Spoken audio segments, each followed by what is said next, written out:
Hello. Welcome, one and all. It is Sunday. It is time for Warhammer Sunday. Yes, that time of the week where I crack on with either my army or, in this case, a million more figures for my Warhammer Conquest part work build-up.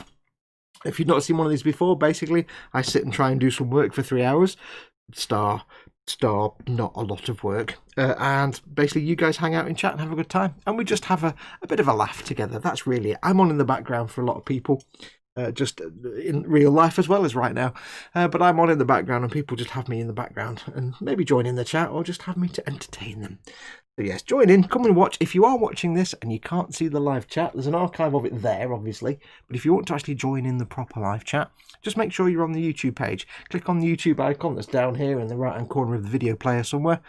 And that will take to the YouTube page where you can join the live chat. Welcome one and all. It is Sunday. It's no longer a heat wave, thank God. So we should be all right today.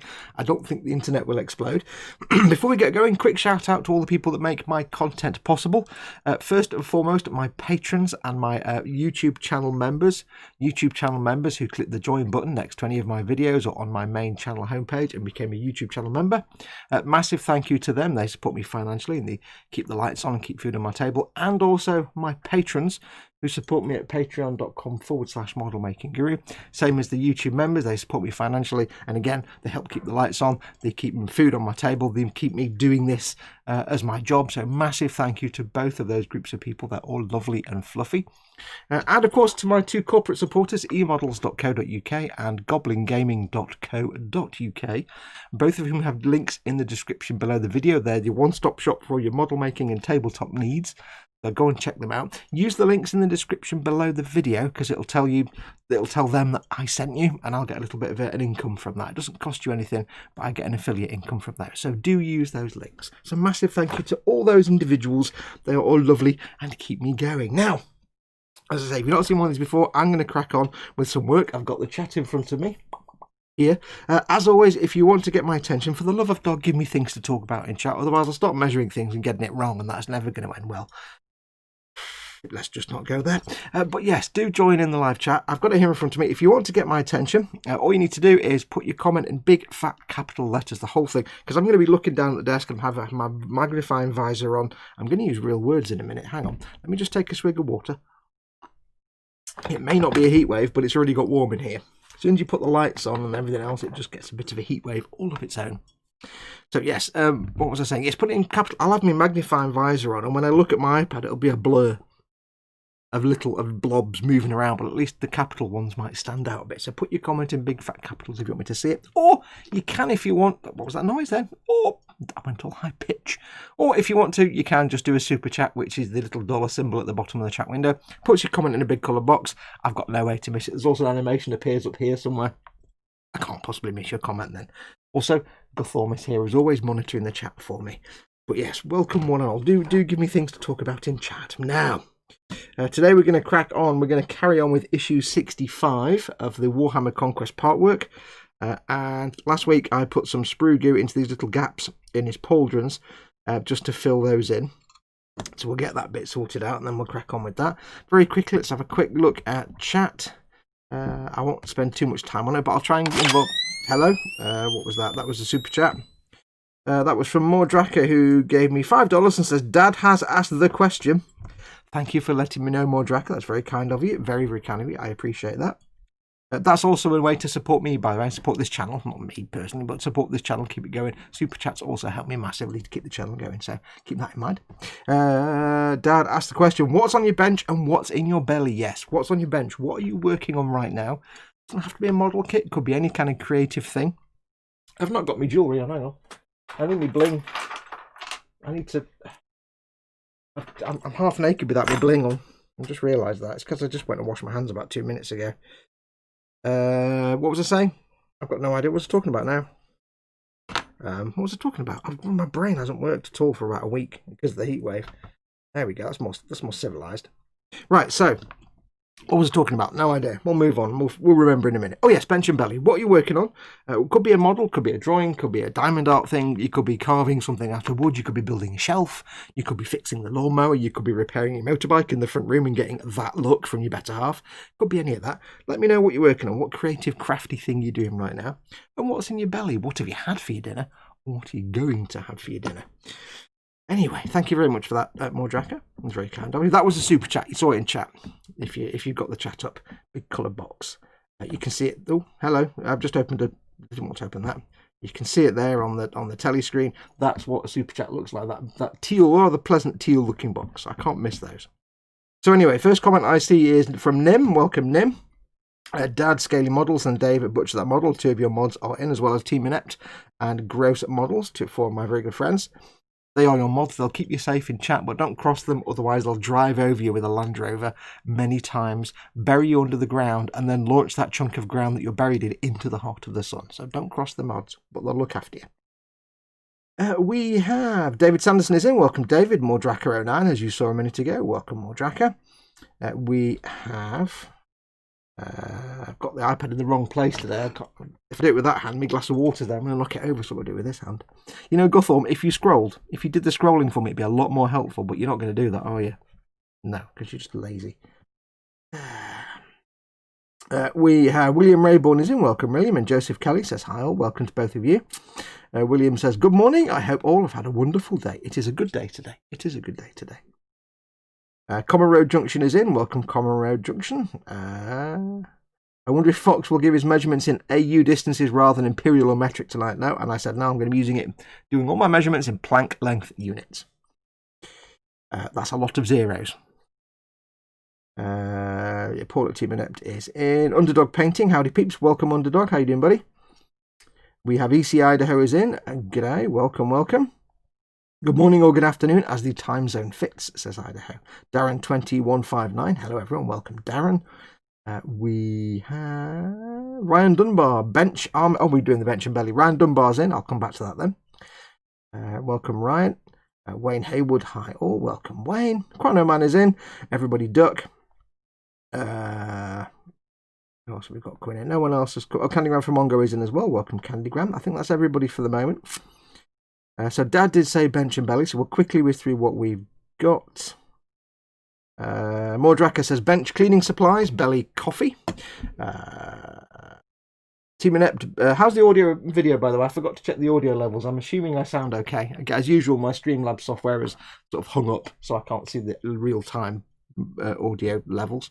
I hope the audio is okay. Do tell me. Do bench cleaning supplies, belly coffee, said Mordraka. Team Inept says belly KFC. Really? At this time of day? KFC at 3 o'clock? Wow, early dinner. Bench amusing silicone mold making fail. Cool. Did you follow Craftsman's rules? Did you just keep steady crafting? All right. Hello. No, I'm not going to do it. Ryan Dunbar says bench Armiger Helverins. Good. They're really cool little kits. Belly barbecue chicken wings. Ooh, yeah. I went to see the doctor this week for some blood tests, and I'm on a low-fat diet now to get my cholesterol down forever. So, yeah, things like KFC and stuff are going to become nothing more than an occasional treat for me. Sadly, I'm on a low-fat, lean meat, everything healthy diet, which is fine. I mean, I don't really mind. It's all food at the end of the day. It doesn't really bother me at all. But I will miss my occasional McDonald's, my more than occasional McDonald's or KFC or Chinese takeaway. Oh, well, never mind. Better than having a heart attack or a stroke, I guess. Where are we? Nim says, bench channel banner being made. Doing some photoshopping, or not photoshopping, but artworks for a channel. Knitting a scarf. Congratulations on hitting 100 subs, by the way. Knitting a scarf with D&D later. All hail the Dice Dragon. Belly, a mug of Builder's brand tea. Oh, you actually got it. Good job. And Perry's chocolate panda paw ice cream. I don't know what chocolate panda paw is, but I need it.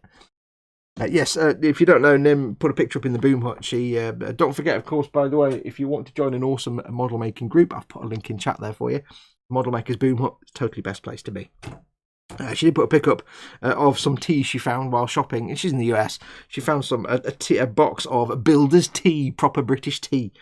And I explained that the way to make Builder's tea is you've got to let it stew for like 45 minutes. Also, you need like a litre and a half of milk, and at least 17 sugars, you need to have a white battered transit van. It has to be white. A white battered transit van with mud and crap up the side, clean meat scraped into the back out of the dust, a 12-year-old copy of The Sun on the dashboard rolled up. It's got to be at least 12 years old. And a little tiny portable tape deck and radio from like 1998, locked onto Radio 1 and cannot be retuned, and also locked onto full volume. That's how you drink builder's tea. EC Idaho. Belly, oi, nothing in belly. Oi, Devalt. Nothing in belly but coffee and bench, working on a 144th and Goof custom. It's no Zaku, boy, no Zaku.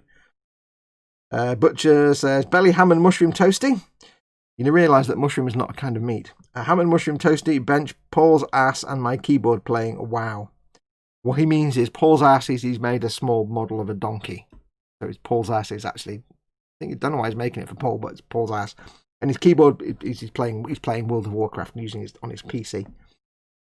Common Road Junction just says bear and a Spitfire, and I'm happy to leave it at that, to be perfectly honest. I can just leave that because that's the best. This ring is really tight. I've got a tight ring. Hang on, let me adjust my ring. Bear, I can happily leave it a bear and a Spitfire. Sometimes I will leave it abbreviated because it's funnier. Wayne Haywood is in. Welcome, Wayne. None of us know what you're gibbering about either. This is the way it should be. David Sanderson says, a bear. Or as my niece, my adorable niece would say, Bayer, because she comes from Tennessee. Bayer. Bayer. Darren says, bench Polar Lights Katinga, belly Hobgoblin IPA at 3 o'clock. Wow, everybody's starting early today. Beer and KFC. All I had for lunch was a small thing of roll mop herring, which was very pleasant, but it wasn't beer and KFC. God damn it.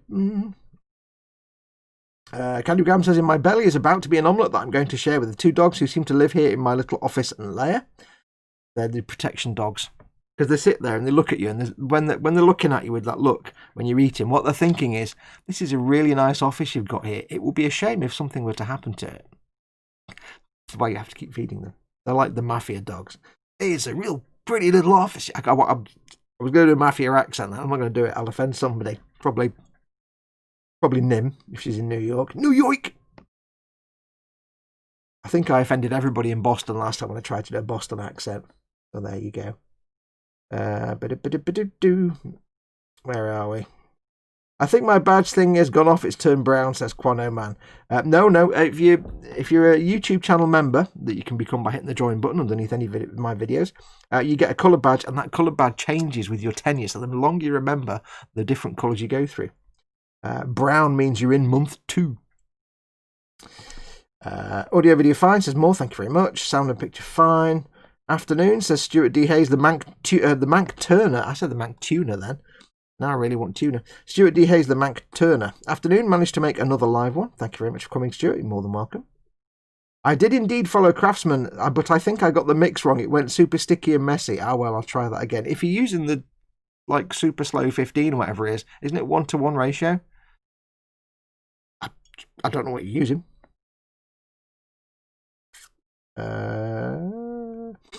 Lubricate your ring, says Paul at Team Inept. Speedy creates in. Welcome, Speedy. Says bonjour, Sunhammer Day peeps. Bonjour, mon ami.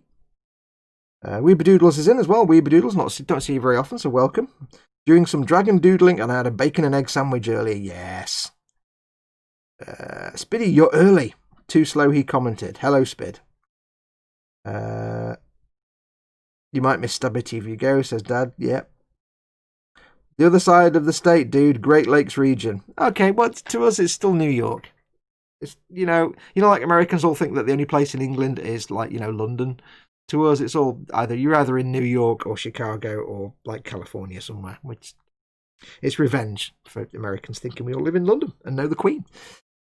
New York. Put the car in the car park. I can't do Boston.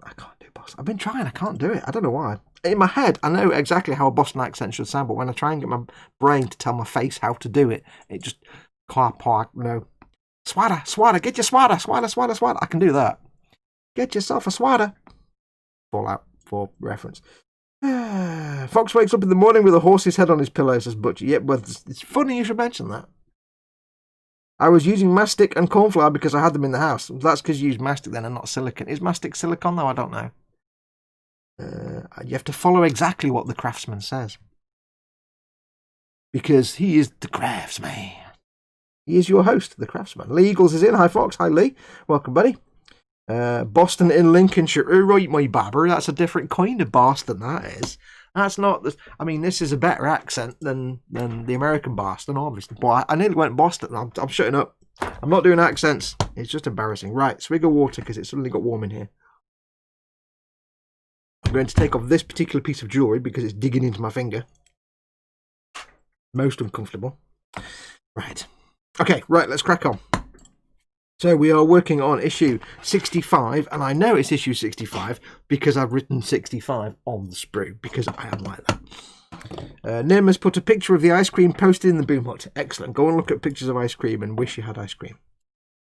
Fox has been watching Time Team again. I always watch Time Team. Time Team is brilliant. I've got the sniffles. The camera's on. You can tell the camera's on because I've got the sniffles. Hang on. Sniffly nose time. Oh.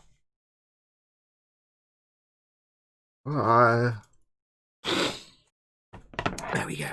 Yes, I'm always, I watch Time Team. Time Team is the best thing in the world. Right, now, David Sanderson says, Phil Harding. Look at that. Look at the stratigraphy, Tony. It's marvellous, that is. I've dug a big hole. Right, so, what I want to know is how he manages to get the peak of it, the brim of his hat, to never get out of shape. If you watch somebody wearing any kind of hat, trilby, fedora, anything like that, who's got like a Tyrolean hat, if it gets wet, even if it's proper felt, wool felt, eventually the brim will just get all flippy floppy and bendy and out of shape. But Phil's always keeps its shape. I don't quite know how he does that. Anyway, right. It's like watching Mickey Blue Eyes and Hugh Grant's bad New York accent. Forget about it. Hey, forget about it. Yeah, I can't. In my mind, I can hear a brilliant American accent. At least he's not butchering the Australian accent again. Well, no, I'm not going to do that. I'm not going to do that. Nah, Right, anyway, shut up. Stop distracting me. I've got work to do. Right, so, anyway, last week, Edward Leonard's in. Hey, Edward. Welcome, buddy. Last week, I put some sprue goo into the pauldrons of this chap here, because he has two sets of pauldrons. He has the sort of the ones underneath the armour, and then he has this sort of backpack part with lots of machinery that does something that cover most of it up, but you can just see the very edge there. So what I did last week was I filled in a pointy stick. Here's my little file. I filled in the little seam line here. I didn't fill in the edge that goes down that bit there, because I'll do that in a second, but I wanted to get this bit filled first. I filled both of these in, only about halfway across. And what I've done, before we went live, I just sanded this one down to make sure it was okay, and it's fine. So I'm going to sand this one down, and then we can get this piece glued on, and then I just need to fill in this edge bit here. There's not a little gap in the end. So we'll get that done now. Dave says, we put a trench in here, my babber, and look, we found a Roman coin under the post hole for a roundhouse. I don't think you find a Roman coin under a roundhouse post, because roundhouse was Iron Age, Bronze Age, and Roman coin was after. Romans is like from 50 BC onwards. You've got your stratigraphy. You got your stratigraphy wrong there, Dave. That's what your problem is. So anyway, shut up, Fox. Right.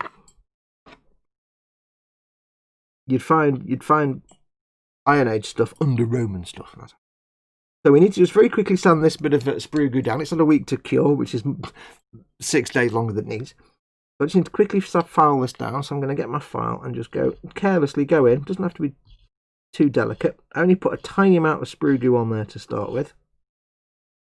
And I'm making sure I curve the file as I file it. Just to make sure I don't flatten anything out. Now, it doesn't really matter too much here because, of course, this is mostly covered up. So I don't need to be too prissy about maintaining the curve, because most of this is going to be invisible. Invisible! Yeah, now, mate, I saw the dreaded bew goy goy. Get off my show, mate. Fast show sketch. You have to... G'day, Bob Cooper here. Right, so... only a small amount of this is going to be visible anyway, so I'm just getting rid of the sprue goo now. If you've seen me do it before, you understand why I like to use sprue goo, because sprue goo is basically polystyrene in suspension, and the suspension is extra thin Tamiya extra thin cement. So So when you sand it back, when the glue has evaporated away and you're sanding it back, you're basically just sanding polystyrene. So if you are filling gaps, I do strongly recommend, if you can, actually I might not need to fill these end pieces. End piece! Because I may have got some glue splooged out. That'll be just enough. Let's have a look. I do strongly recommend, make yourself some sprue glue and give it a try. It does make life a lot easier. Especially if you know you're going to have to do some filling or even scribing. I mean, not filling, scribing. Because it's just, fillers crumble away and they're not as firm and easily sandable. The polystyrene itself will always be the most sandable, most scribable substrate you can imagine. Okay, I don't need to fill the end piece in now because there was already some glue in there. I've just filed it a bit and it's flattened it down. So there you go, save myself a job. So if we'd filled that with filler, it would have worked fine for such a small gap, but I just find it easy. I don't have to mix the filler. I can just get some sprue glue, splob, done. Come back the next day and sand it down. Perfect. There we go. So in fact, because I don't need to do the edge piece, and I've just done this one a little bit here with my scribing tool, and this one is also looking pretty good. So I don't need to fill that one either. So I can, what I thought I might have to do, I will not have to do. So what I can do now is get this glued on the right way around. There we go. Yeah, that is. So that goes on quite simply like that, you see. I should get some. Ooh, burping. I do apologise. Ooh, that burp tasted like roll mop herring, and I do like me some roll mop herring. If you've never had roll mop herring, it's delightful. Needs to go that way. That goes on there like that, you see. Lovely. I shall touch in some glue just to get it to seep in. Little touch of the extra thin. Excellent. Excellent.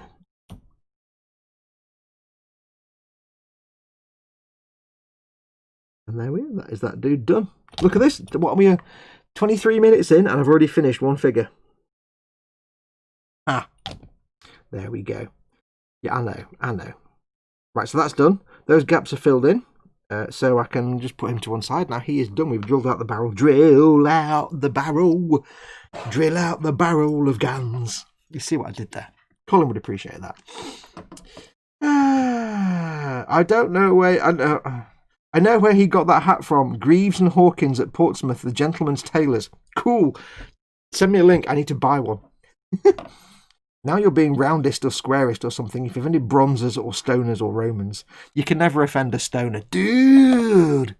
No way, dude. I miss Time Team. I love the illustrations they would use. What, by Victor Ambrose. The coin could have been from time-travelling Rome. This is when Dave was saying he found a Roman coin under some bronze or Iron Age in the bottom of a post hole. Yeah, no. There could have been time-travelling Romans, which could make an even more important discovery. This is true. I know, folks, but after the earthquake, the stratigraphy whatsits was all shook up. They are all on YouTube. If you miss Time Team, they are all on there. Not all Time Team is on YouTube. Here's the thing. This is what annoys me, right?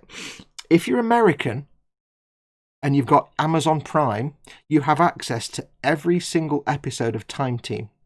Seasons 1 to 10 are in one. You do a little search for Time Team on Amazon Prime.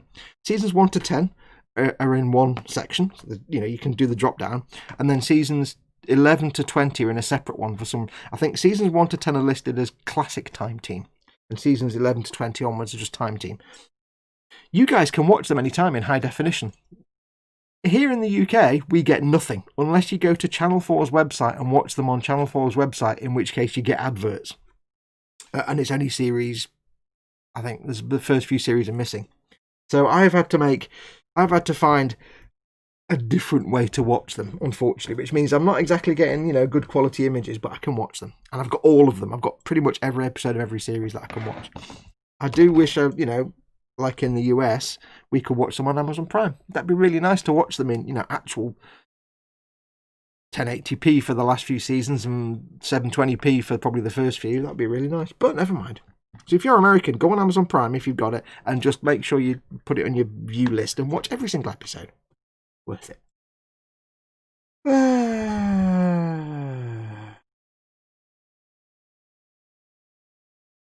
Darren gets the reference to the fascia. He says, "My name is Davy Monroe, and I have this everlasting pen, mate." Yeah. Good. 10 points for that reference, too. That was a great sketch. Welcome to the World of the Strange. Next week... G'day and welcome to the World of the Strange. Next week, bets. Are they really blind, or are they taking a piss? If you don't know the Fast Show, if you're not in the UK, there was this comic sketch show called the Fast Show, and they had this thing. I think it was, I can't remember exactly what it was called, but it was like a kind of spoof Australian, like, core blimey kind of program. And I think the guy was called Bob Cooper, which to me is the most Australian. G'day, I'm Bob Cooper. The most Australian name there is possible to have. And the one I remember is where this guy comes on saying he says, "Today we got a story of mystery and amazing monster. You know, not of this legendary monster that this man has actually seen." And the guest comes on, he's like, "So you tell me what you saw." And he says, "I saw the dreaded Bew Goy Goy." And he's like, "All right, what did it look like?" And he's like, "It was completely invisible." Like, okay, well, if it's invisible, how did you know it was there? Well, he said, "I could tell by the sound it made." But what sound did it make? It was completely silent. Well, you must have been able to see it somehow. I could tell by that it didn't. I knew it was there because it didn't leave any footprints because it hovers a foot off the ground. And the guy, the end of the show is always like the guy goes, "Get off my show, mate." I think I've just butchered that completely and made it not funny. But go and have a look. Go and have a search on the internet for that. They have Time Team specials on YouTube. Yeah, there are some. There's a few of them on there. But the actual normal meat and potato series, there's one or two here and there, but some of them are like not available in your country. It's a real shame. I wish they'd just put them on there. But yeah, you can watch them on Channel 4 if you're in the UK, but unfortunately you get adverts every like 5 minutes. And where I'm watching them now, I think most of the series don't have advert gaps, although I think the last couple of series do have gaps for adverts, which is really annoying. Oh, pop-up blockers and ad blockers, what can you do? Yes, so basically, if you're American, you get to watch Time Team, all of it, in good quality, if you've got Amazon Prime. Which sucks for everybody else, because we don't get. Do-do-do-do-do-do. Do-do-do-do-do-do.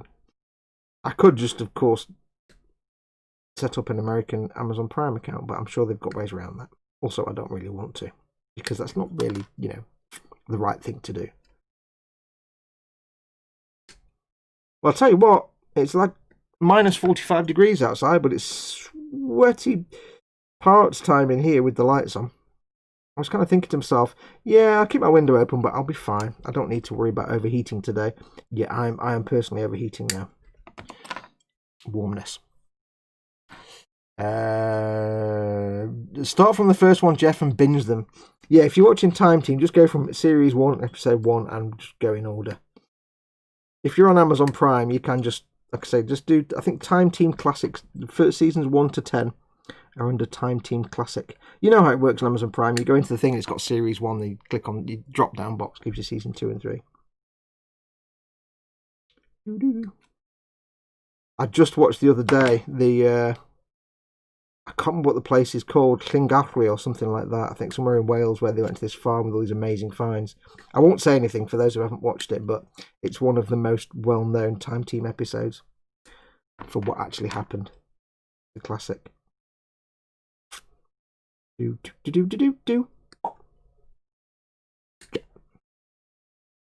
just cutting these bits off the sprue with no consideration to where they actually go.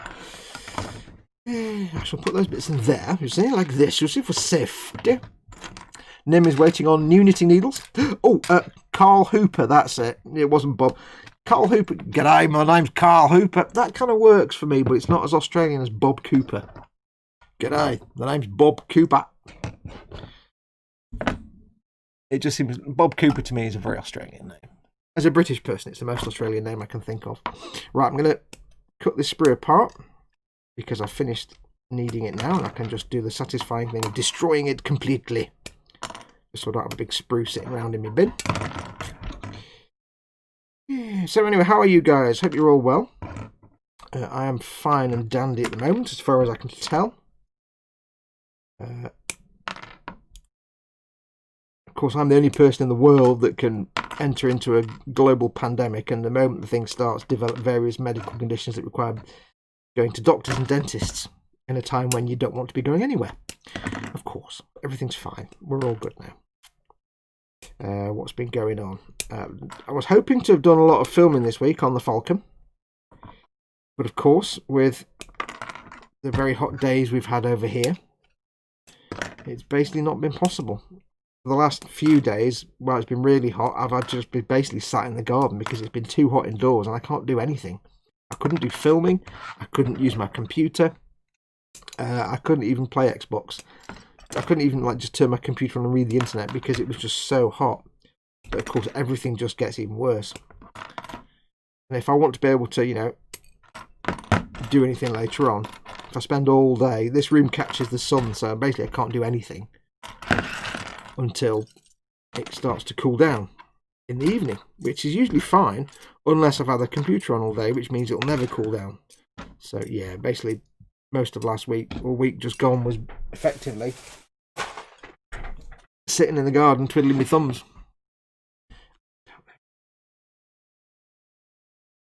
Right, so that's the bits off. Let's have a look and see what we need to do for this chap here. Blimey, why'd you neck in, love? Why'd you neck his head? Shut up. I need that one, I need that one. This one's got a bit of Roman legionary look going on. Afternoon all, is Fox making a jigsaw, says Gross Models. Weren't you in earlier? Why are you saying afternoon all? You were in earlier, weren't you?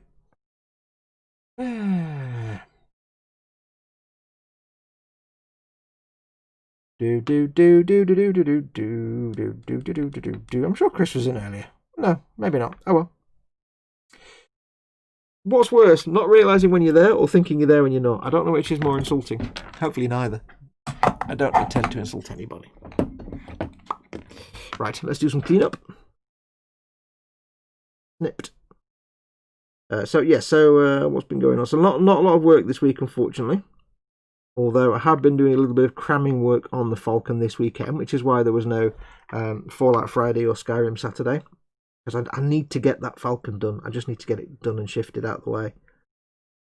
So I spent yesterday and Friday doing some filming. Annoyingly, yesterday I had that moment when, I don't know why, and I did check it beforehand, but when I came to put all the footage together, none of the footage was usable. It was all just corrupted. Even though I check it when I record footage and import the footage, of course I check it, but something happened to that particular folder. That every file in that folder on my PC was just like knackered. I'm like, oh. So luckily I hadn't done any actual work that couldn't be reversed or taken apart, or it was mostly just talking to cameras. So thankfully I was able to re-record it. So sadly, yes, although I was hoping to get a lot done this weekend, yesterday was mostly re-recording what I did the first time. Deep joy. So yeah. So work is ongoing. The cockpit tube and everything is now fully built up and done. And what I need to film tomorrow during the day is actually priming and painting the hull and everything else. The Drunk Works is in. Welcome, Scott. Welcome. Hello. If you like Time Team, you may like Battlefield Recovery on Netflix. Only 4 episodes, but not bad. Nothing will compare to Time Team. Doesn't matter what it is. I'll just sit there going, it's not Time Team. Apparently they tried a Time Team America, but it was garbage.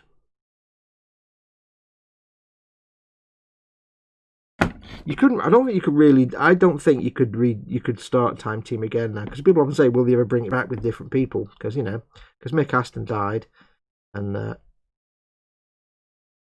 Robin, the historian, he's passed away. He died in 2010, I think. And there's often people mooting the idea of, should we bring it back? And it's like you can't, because unless you had exactly the same people, and they're all old now. Tony Robbins is in his 70s. Unless you had the same people, it just would not work. And it had the same format. And then that's part of the reason that Mick Aston left, was because they changed it up. They started bringing in new people and changed the way they dealt with stuff. There was less focus on the actual archaeology and more focus on explaining the things to the viewer and historical recreation. It's like, no, don't mind a bit of it. But yeah, and that's why Mick Aston left, because he said there was too much prattling about. His words were too much prattling about and not enough archaeology. And, you know, it was his idea. Him and Tony Robinson came up with the idea, so it's got to be bad when the person that came up with the program has decided it's no longer a good thing. But yeah, I don't know. I couldn't. They had the couple of people they brought in to be extra hosts. There was the guy whose name I can't remember, who's been in like Victorian Farm and those other programs. I quite like him. He's all right. He does a lot of the hands-on stuff. Victorian Country Farm and things like that. I can't remember his name though.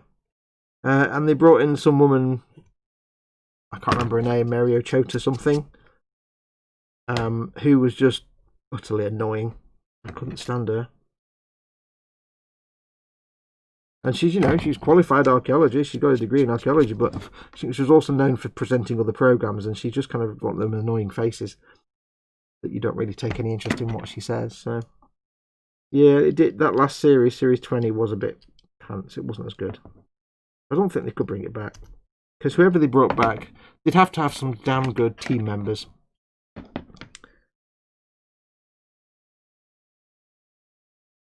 Because I know, like, you know, Stuart and Phil and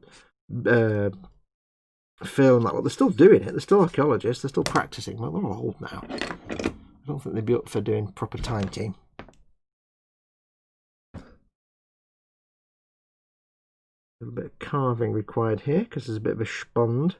There's a bit of his trim here isn't quite neat. It's got a little bit of a mould defect that you get on the pauldrons sometimes. Clean that up a little bit. Yes, I don't think they could bring it back really, because I mean, if they had the same people in the background still around but not doing all the digging and stuff. It was the characters that made Time Team. It wasn't just the discoveries. It was the characters. It was Phil and it was Mick and it was all of them. It was you know, GeoFizz getting frustrated by the archaeologists because GeoFizz were always right, but the archaeologists never trusted them.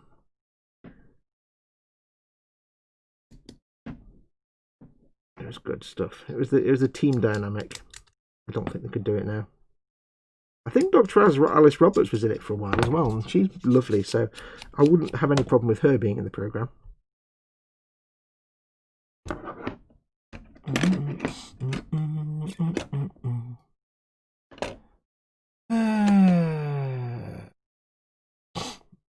What's going on here? Tommy just walked in with a big bowl of ice cream with chocolate chip cookies crumbled in it. Hey, Tommy! Oh, we've done that one. Joseph Kelly, 40 degrees centigrade yesterday here, thunderstorm this morning. Wow. I mean, we're on about 16 or 17 degrees today, which is Arctic compared to the last few days. I sat there last night and I was like, I sat there this morning, sorry. I'm thinking, got my window open and I'm like, oh, I'm going to have to put my socks on and everything because it's just, my feet are cold. How rare. Very weird. And of course, turn all the lights on and it suddenly goes hot. Back away from the Roberts. The Roberts. I don't know what that means. There's a program like that here, Nim, with Suggs from Madness doing it, but I'm having a brain fart. I can't remember its name. I have no idea what that is.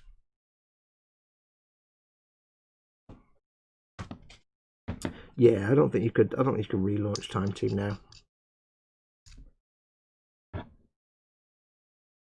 I don't think it's ever been bettered. I don't think anyone's done a program that encourages people to have an interest in archaeology anywhere near as much. There have been an increase in that kind of programming ever since Time Team started, you know. Archaeological programming stuff has just boomed. There's a lot of stuff on now on TV here in the UK about, history and archaeology, and there's definitely been a renaissance in history and historical programming and that kind of stuff. And there's definitely lots of fascinating presenters that I'm happy to watch, doing their historical programming. But nobody's ever bettered Time Team. I don't think anybody ever will.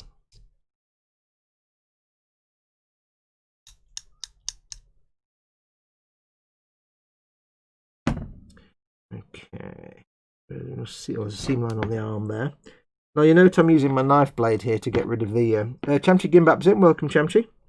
You notice I'm using my knife blade here to get rid of some of these mould lines, which is something I always say I don't like doing, because it scrapes the plastic up too much. But it is something I do occasionally when I can't get the scraping tool in there. Some little close quarters areas you just can't get the scrapey tool in there, which is a bit of a pain. So you have to resort to the knife blade, which is not ideal, but works. Anyway, so yeah, I was hoping to have had a lot of filming done and stuff. Yeah, I've got the first 10-15 minutes of episode 5.5 for the Falcon film now, and in editing. So tomorrow my plan is, I've not really had time to do anything today because I've got this show to sort out. So my plan is tomorrow to get some filming done of, or get the hull painted and sprayed, the base colours, get it all base coloured up, because then we can start on the decals and weathering and stuff. So that's the plan for tomorrow. But you know, so far over the last few weeks, something's always got in the way and become an impediment to me doing filming. Whether it's, you know, house stuff, domestic stuff, my own health stuff, the weather. The last sort of, you know, month and a half, 2 months has been a nightmare trying to get any time. Because every time I sit down and get ready to do something, something happens. I'm like, oh, come on now.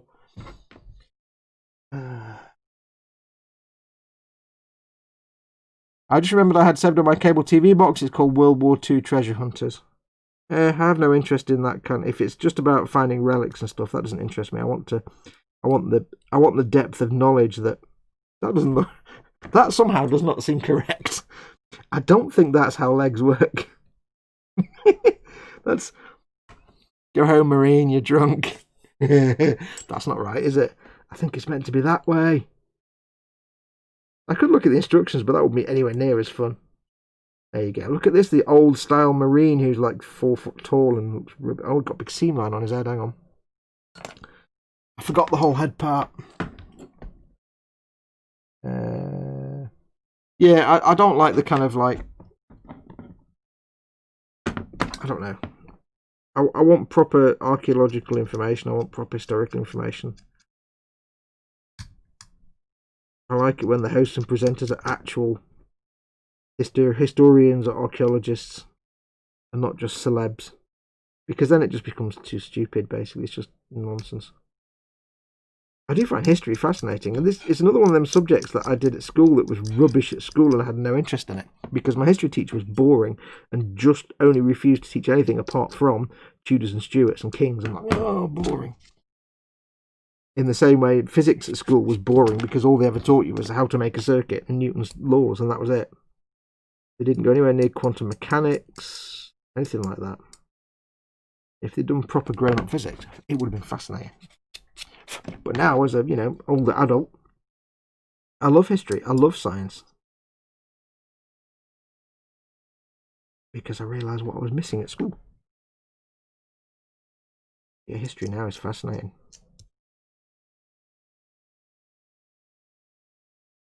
It's weird, but, you know, if you've got like some nonsense program where they're just some celebrity hosting it and they're talking about history, but it's not anybody with a, you know, an investment in it, that doesn't come close to just Phil Harding getting excited when he finds a flint tool and then explains how the tool was made and how it was napped, and where, you know,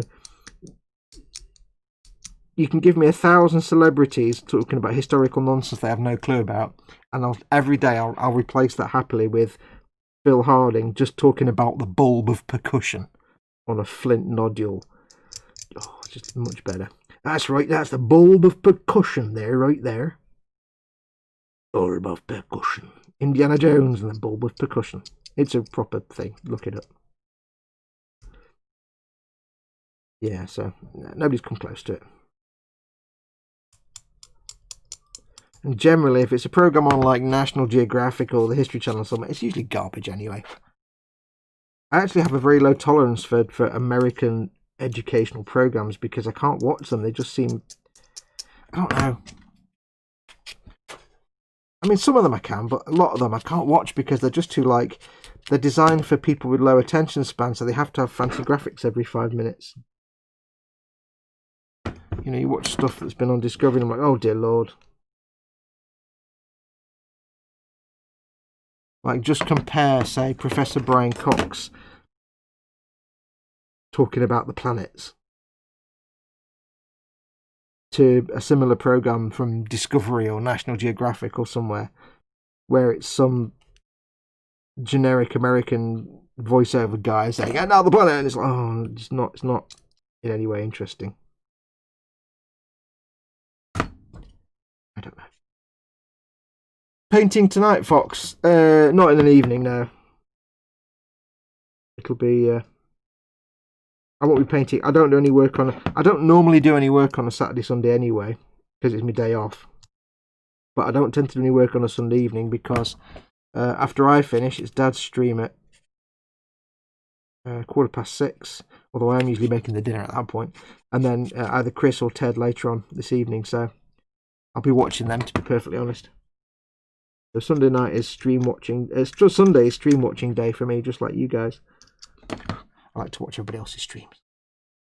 Watch out, he'll start having a go at Neil deGrasse Tyson yet. There are exceptions. Neil deGrasse Tyson is a very good informational presenter. I don't mean proper things where it's presented by the person who understands the subject, like Carl Sagan or Neil deGrasse Tyson, anything like that. I mean where it's just an other voiceover artist explaining, I don't know, some scientific principle.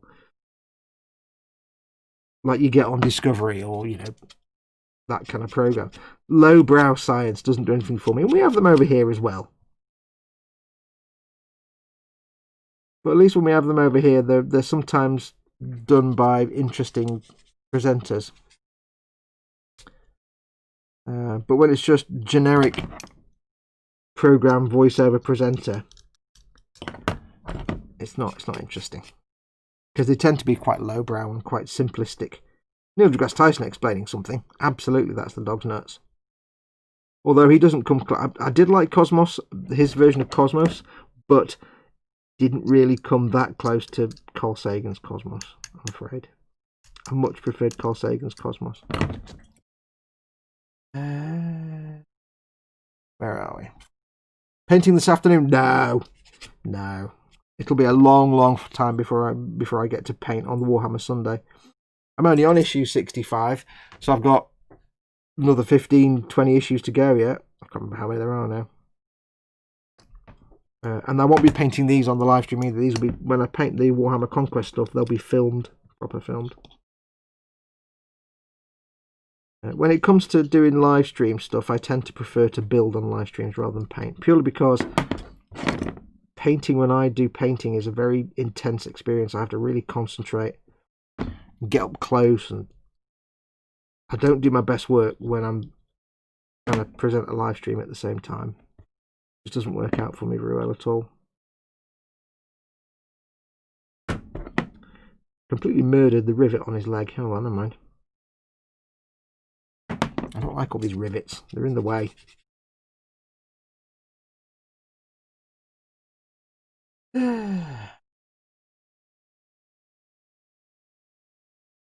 They're all competitions or treasure hunts. Suck, says Joseph Kelly. Oh, in that case, I've got no interest at all in that kind of historical programming.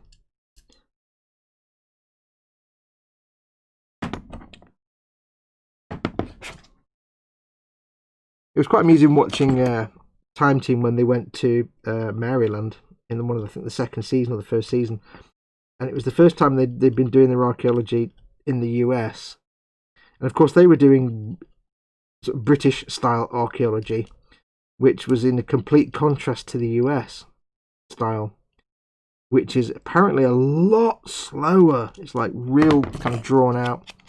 Whereas our guys will do the GFAs and then they'll get the digger in to take off the top few inches of soil, and then they'll slowly work their way down.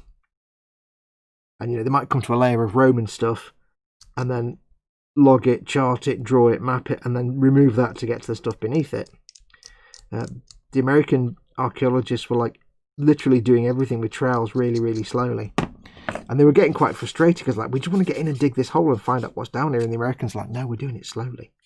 But they explained, they said, don't forget, you've got like 2,000 years, you've got like 4, 5, 6,000 years of history in the UK. You dig down an inch, you've gone through like 3,000 years.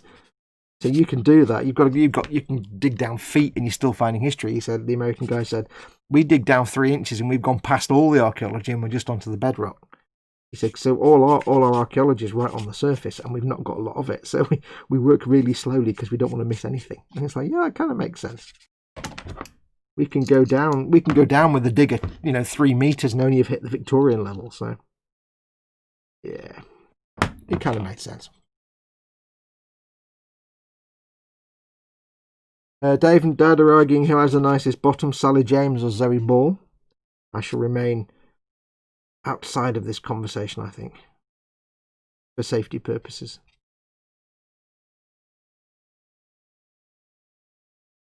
Don't really know what that leg's doing down there. On camera? I'm a little bit off camera, I do apologise. Johnny Ball was the best. Johnny Ball was awesome. Yes, I remember Johnny Ball. Johnny Ball was awesome. He kind of made maths interesting. Remember, when I was a kid, maths was the worst thing in the world. Nobody liked maths. In the 1970s, early 80s, nobody liked maths.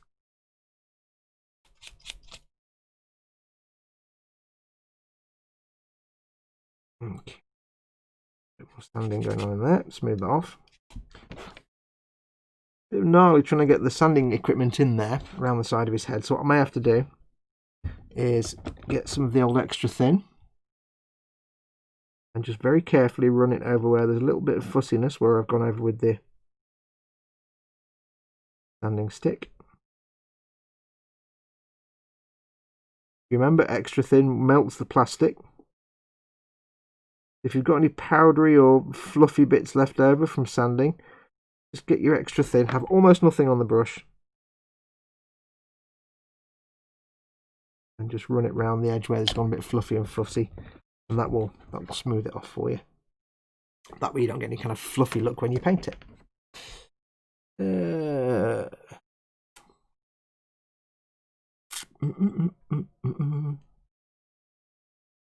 Dave says, be right back, been shouted for.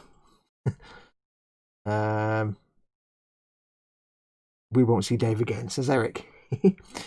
Junkwork says, have a dig in any random field around here and you will find some ancient monument or something. Oh, Orkney is made of ancient monuments, so yeah, you're going to see them. You live in a place where, I never know if dearth means a lot or few, so I'll just say a lot of ancient monuments.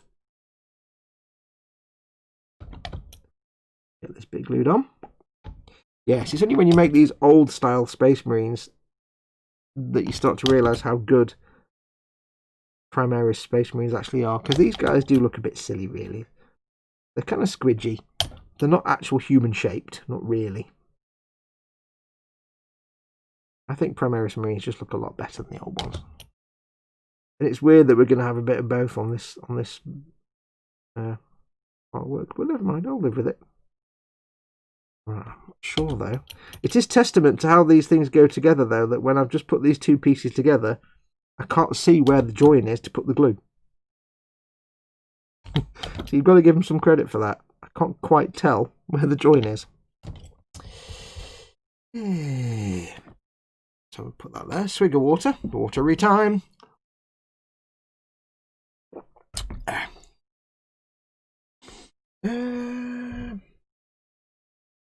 Next we have to put on the cloakings. Now here we need to do some testing and checking, because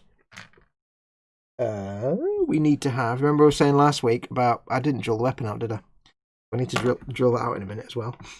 We did the thing last week of checking when we attach the cloaks whether we can still paint with the cloaks attached, because this is what you need to look for.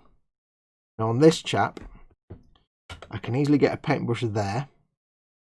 Theoretically, if I paint the cloak first, I can get a paintbrush around here. But if I put him on the base, can I do that? If I put him on this base, yes, I can still just about get paintbrushes down where I need them to be. think. Let me just look at it properly.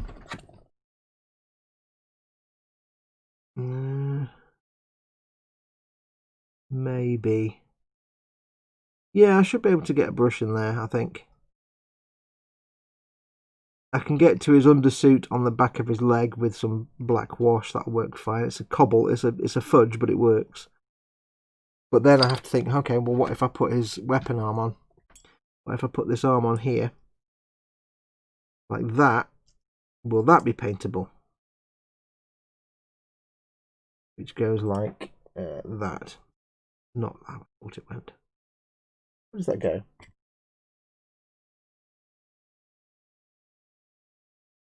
What?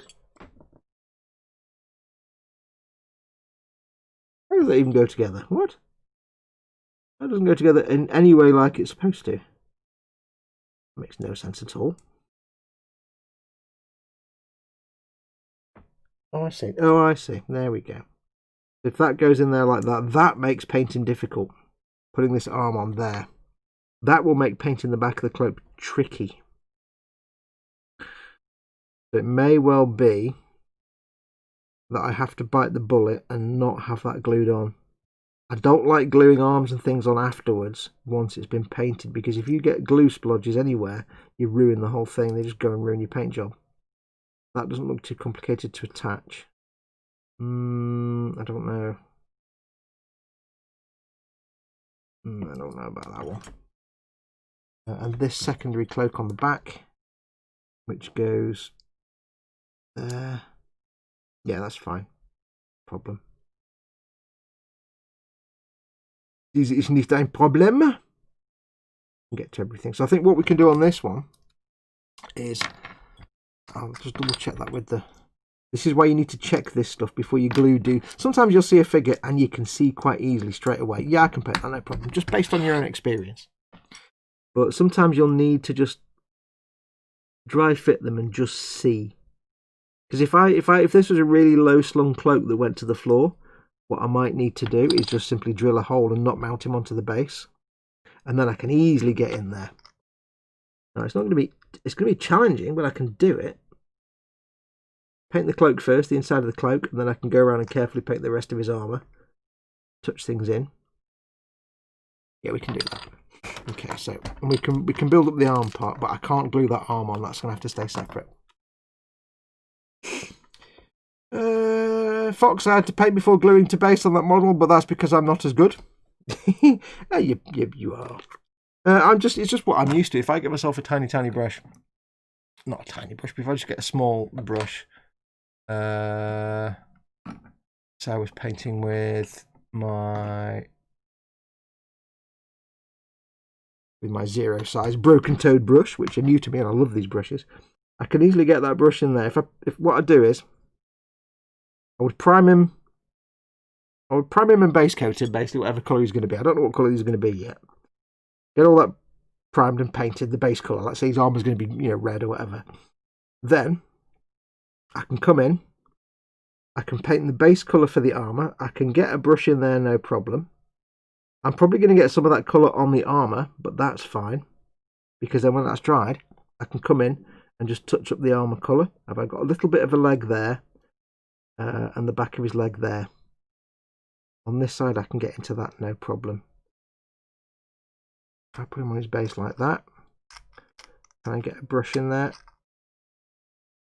If I quickly blue tack him. A little bit of blue tack sticking onto things. If I put him on there like that, he's not going to stay on. Can I get a brush in there to paint that? Yeah, it's not going to be easy. It's going to be a little bit fiddly, but I can do it. Because the inside of the cloak will really just be a base colour and a wash. And then maybe whatever I can get the brush in, I'll do some highlights, but only in certain areas. Keep in mind, of course, a lot of the cloak's going to be covered in like a dry brush of an earth tone. And I can kind of get around that anyway. You're not really going to see inside the back of his leg, but I can. With some light on it, I could get a black wash in there into the gap where his back of his knee is, so that's fine. I can get in there. That'll be fine. And then for things like, the only thing I've got to paint here is basically his pouches and details, and I can get around the back of those. But always keep in mind as well, that you are, if you're going to play these on a tabletop, assuming you're not painting these for display quality, but you're painting them for tabletop, well, you know, maybe you are, but you're playing them to play them on a table. People are going to see it from that far away, and there'll be a thing, there'll be an arm stuck here with a weapon. People aren't going to see inside there to see the back of that leg too much. So if you can't quite paint the undersuit on the back of his knee, that's fine. Nobody's actually ever going to see that anyway. I of course will, but it's not the end of the world. Dad, you may get the stabber if you talk to Fox into using a broadsword to remove seam lines. Broadsword. Right, so I need to. Did I actually glue that bit on? No, I didn't. It just sort of stuck a little bit. So we'll clean these bits up. Nub on the base there. Candygram and Chamchi talking about SDs. SDs are like super deformed Gunpla. They're like silly chibi style, like big heads and tiny little bodies with tiny little limbs. They're like super deformed, kind of a chibi style. Can't wait for Scaly Model stream, an hour or so of Dad reading chat, says Eric Graham. Yeah, Dad does tend to just read chat for an hour, which is quite nice. Nothing wrong with interacting with your viewers.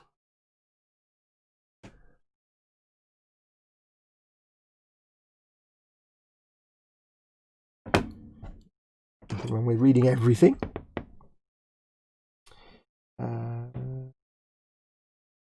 They were digging a new access road here and unearthed a load of Stone Age figurines last year. Yeah, Orkney is massively archaeological.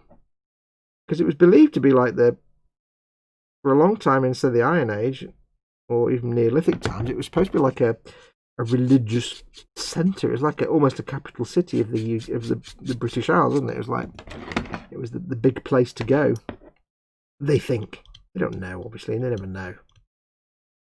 But they think it was a very important location, which is why there's so many things there.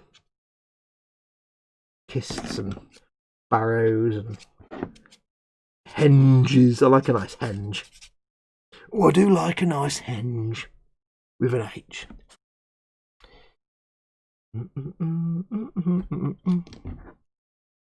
Yeah, it's all of history and stuff now.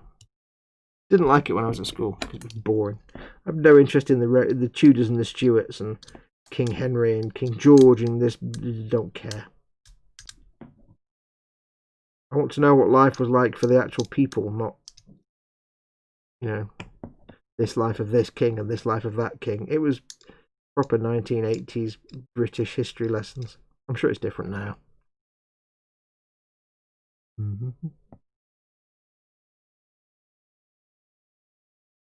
But I learned more of that kind of history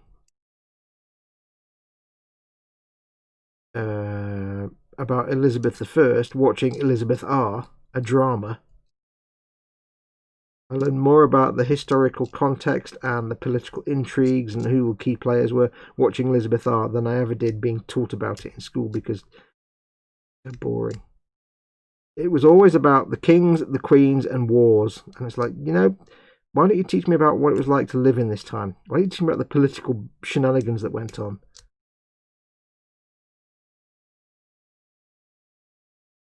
But they never did. Battle of this and king that and battle of then and you know what? I know there were important things that happened, but it wasn't all that.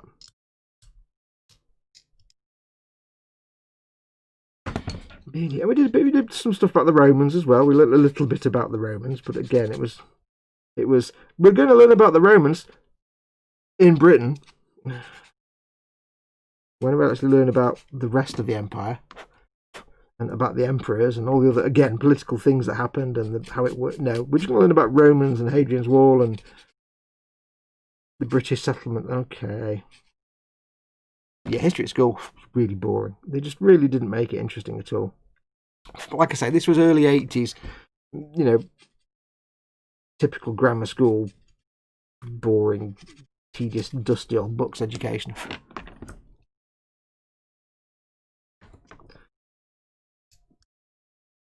Not good.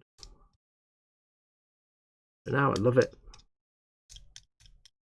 And I've got to say, the BBC have really racked up a good collection of presenters who are interested in their fields. Like, you know, I love Lucy Worsley when she does various programs, because she does go into more of the intrigues and I know it's all about the royals and other things like that. It's not always about the common man, but she does go into like the bits, the nuts and bolts of it, and the intrigues rather than generic general stuff.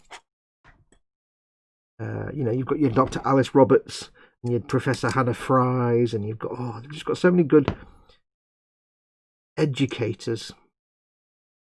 You know, you've got the Neil, what's his name, the Scottish dude that does some of the archaeology stuff. Oh, I love him. What's his name? Neil. Oh, I've forgotten his name. He's really good, and it's a good presenter that makes it interesting to watch. Because then it's almost like, if you have a boring presenter presenting a science program or a history program, you're not going to learn anything because you're not going to watch it. But if the presenter is just in of themselves captivating and interesting, then you kind of watch the program because you enjoy watching the presenter, and then accidentally learn some science or some history along the way. That's why, you know, people like Carl Sagan were such fantastic educators and science evangelists, because even if you had no interest in the subject, you'd still be fascinated just watching Carl Sagan because he had such a mesmerising way. So, yeah, absolutely. So when you just get a science program, it's just AN generic voiceover person who is not actually involved, a scientist or a person that studies that thing. They're just a voiceover guy that Discovery's paid $75 an hour to read a script. Yeah, that's of no interest to me at all. Not at all.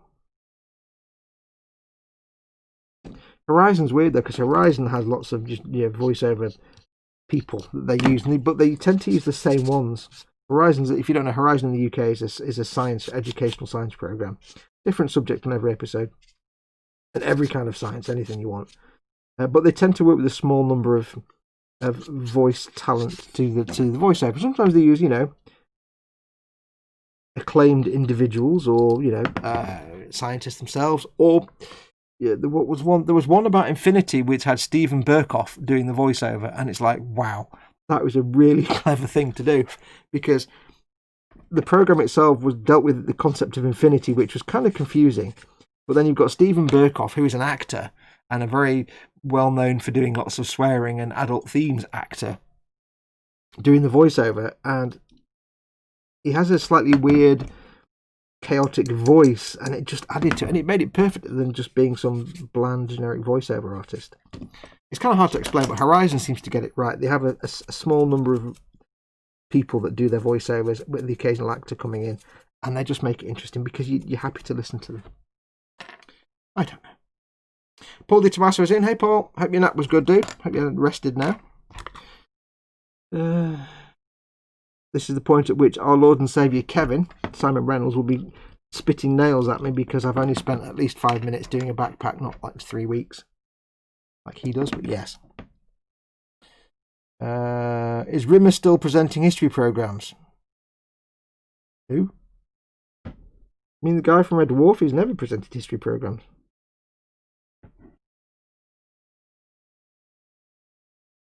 I can't remember his name, the actor. He's never done history programs, not that I know of. Lucy Worsley is best, and her history shows are good too, says. But yeah, Lucy Worsley's great. She's got this way of speaking about her that just, she takes great glee when discussing like sexual scandals of you know, the Henry VIII, or that kind of intrigue and scandal. She delights in discussing. But even when she does like serious programming, she just communicates it in a way. She did a program about the suffragette movement, and that was fascinating, just because of the way she portrayed it. And they did a clever thing in that when she was, I don't think it was, I can't remember exactly what the program was. It was, I think, one of a series, but this one was about suffragettes, I think.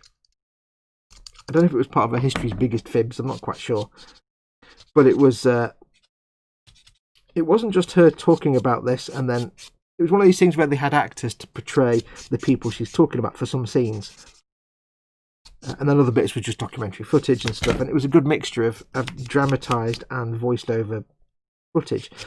But they actually got her in the dramatised scene. So you'd have like, you know, she did one about Henry VIII, and there was all his wives.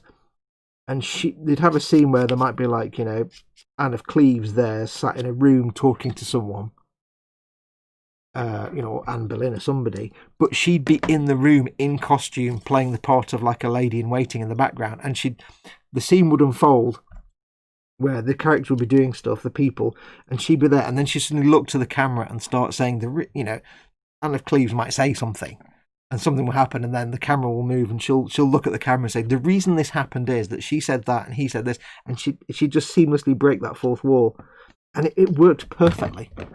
It's one of those things that you can't imagine it's easy to pull off, but it did work perfectly because she exudes this enthusiasm about the subject. She sounds like it's just the most fascinating thing, and when she's doing stuff about indiscretions and scandals and that kind of stuff, it just makes it even more enjoyable because she gets all carried away and excited. She's really good. She's a really good presenter. So I do like Lucy Worsley's stuff. She does a good, wide, varied selection of stuff as well. So yeah, the BBC do have a good selection of presenters. Chris Barry. I've never heard of Chris Barry doing a history programme. Maybe just James Burke Connections television series was really good. I haven't watched it in decades and I wonder how it holds up now. I actually rewatched it last year and it's actually really good, and it makes you want to go out and buy the safari jacket and flared pants. Connections is still good purely because of James Burke's presenting style. And it was watching that made me understand this kind of classic BBC method of presenting a programme like that, where you look down every now and then. If you've ever watched something where somebody's walking along and they're talking to camera, but they'll have a brief look down and then they'll look back at camera, I think they're looking at notes, like a board with basic notes on them. I don't know, but with James Burke, you get the impression that he's got, like, in front of him, in front of the camera, there's a big piece of board with some real basic bullet points on it, just to remind him what to talk about. Not actual lines, because that would be weird, but just like, you know, bullet points. Because it might not be that, but it seems to be that's what he was doing. And I've seen presenters, I've never noticed it until I watched that again. And it's kind of cool. There are some presenters that can't do it very well, but I've seen other presenters do it. But yeah, James Burke's great just for the way he speaks. Some of it is really dated. It was really dated because he filmed it in the late 70s. And of course, some of it, I think the first episode in the first series of Connections deals with I think the New York or LA blackouts is the first point of the connection. And yet, wow, there's some classic 70s clothing going on there. I love the way James Burke talks. Again, it's that thing. It's a captivating presenter. Just his sing-song way of talking, and the way he paraphrases what historical people said in a kind of contemporary style makes it fascinating. It makes the people he's talking about come alive. He sort of paraphrased and put words in their mouth in such a captivating and endearing way. The best presenter was Alan Wicker. Yeah, I never really liked Alan Wicker. That was a travel programme. I had no interest in travel programmes.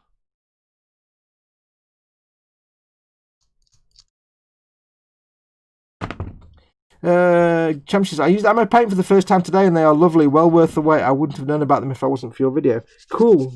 What, were you brushing them or spraying them? They are not an ideal beginner paint because they don't behave like normal acrylics. But as long as you use them correctly and you understand how to use them, they can be lovely. Also, keep in mind they're very, very delicate. If you're painting something, try not to handle it too much because they're not very durable. They will rub off easily. So just go careful.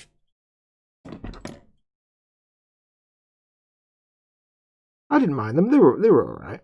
I had no problem with them, but because they can't be sprayed like normal acrylic paints, I found them a bit too fiddly and faffy.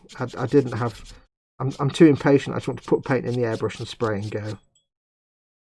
Although I do love one of my favourite paints of all time is Periscope Crystal Periscope Green. Flipping brilliant colour that. Oh, you need this in your arsenal of colours. It's the best colour for reproducing old green screen computed VDU terminals, like Pip-Boy types. Imagine a Pip-Boy screen, that kind of old Cold War style green computer screens. It's the best thing for reproducing those. Brushing metallics. Oh yeah, the metallics are quite nice to brush.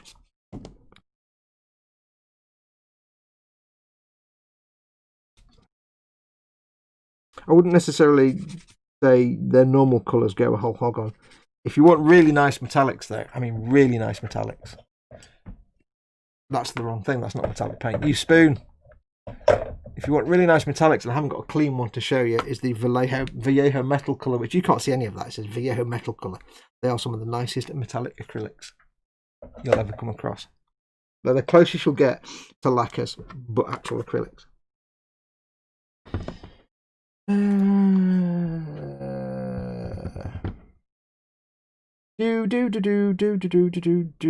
Hi Dad, not really. Shoulder hurts now and I'm at work and that won't help matter, says Paul. Sorry to hear that, dude. I know you went for a snooze. Scott says the area around the ring of Brodgar, and the Ness of Brodgar is thought to be a centre for something. The excavation has revealed many layers to the site, showing it had many iterations over time. Yeah, the Ness of Brodgar. What's that guy's name? Neil. Oh, I can't remember. The Scottish dude with the floppy hair. He always wears a bit of a scarf around his neck, and he's really fun to listen to. Whenever I hear the Ness of Brodgar or Ring of Brodgar, it's always his voice I hear it in.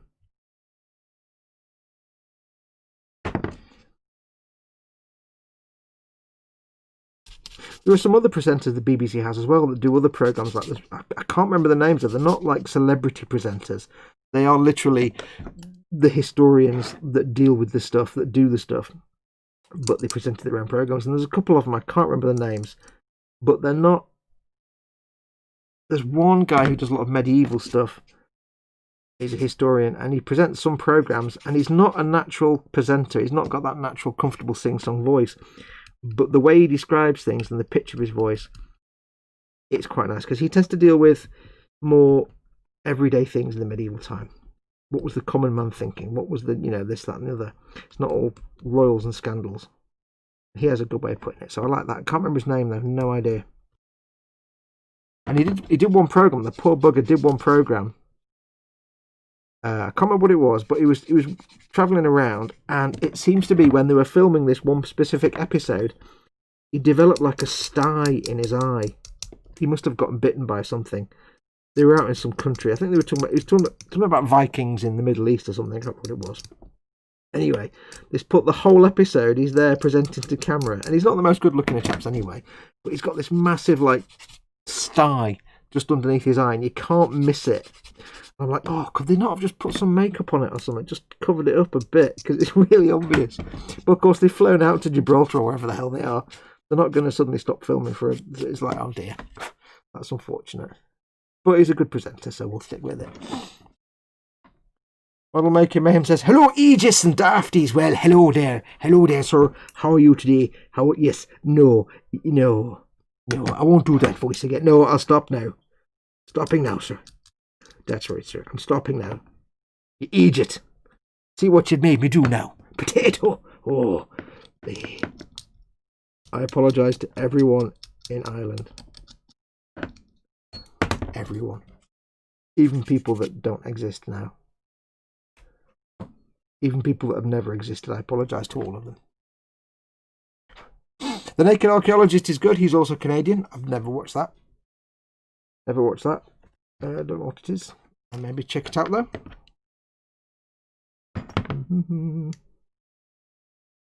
Is he actually naked? I'm guessing he's not.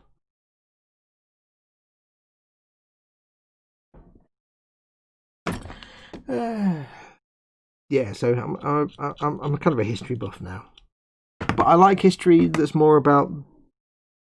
I don't know if you heard that. My belly just made the biggest rumble ever. I prefer history that more explains what everyday life was like,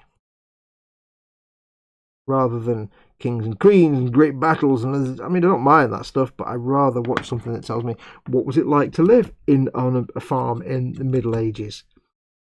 Like the guys that do the Victorian farm and the medieval farm and the Edwardian farm, those guys, the series where they live on It's usually a farm. Although they did one which was the Victorian pharmacist, Victorian chemist. They did that for a while. They're quite good. Because again, it's just the everyday life. I want to know how people live their everyday lives. I don't really care about the big stuff. That's kind of boring.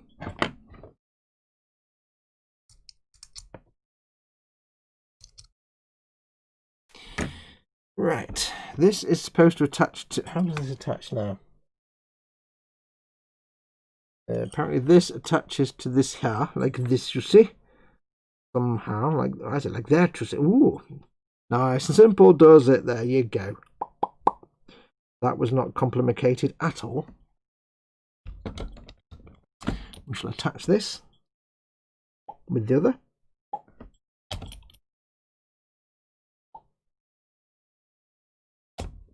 Yeah, that's the arm done. But I'm not going to attach that, I don't think, for the reason I said. It's just not worth the hassle. We shall now attach the cloakage. Cloaktaculon.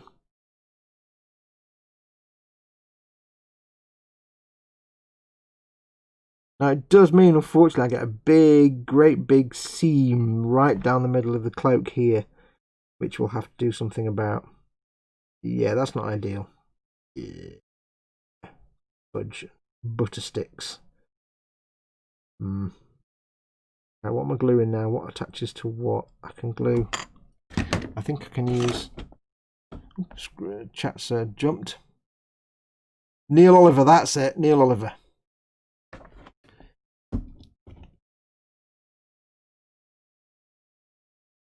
I suppose it's one of them. What's this? It's one of them. If you love the subject, David Bellamy was great for nature. Yeah, David Bellamy was a good presenter. His politics kind of soured him to me, but apparently David Bellamy, believe it or not, was a climate change denier. Real weird. Just not quite how that's supposed to work. And he got kind of got himself thrown out of the scientific community, or in the bad books of the scientific community, with his opinions on such matters.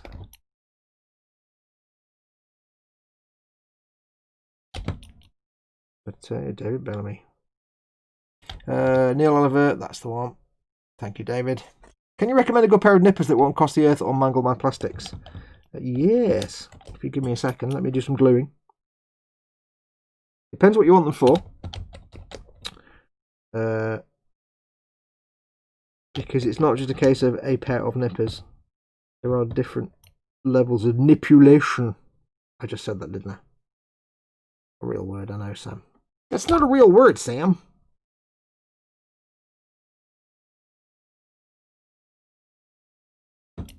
You mind if I drive, Sam? Not if you don't mind me clawing at the dash and screaming like a cheerleader. Yeah, I went there, Sam and Max again.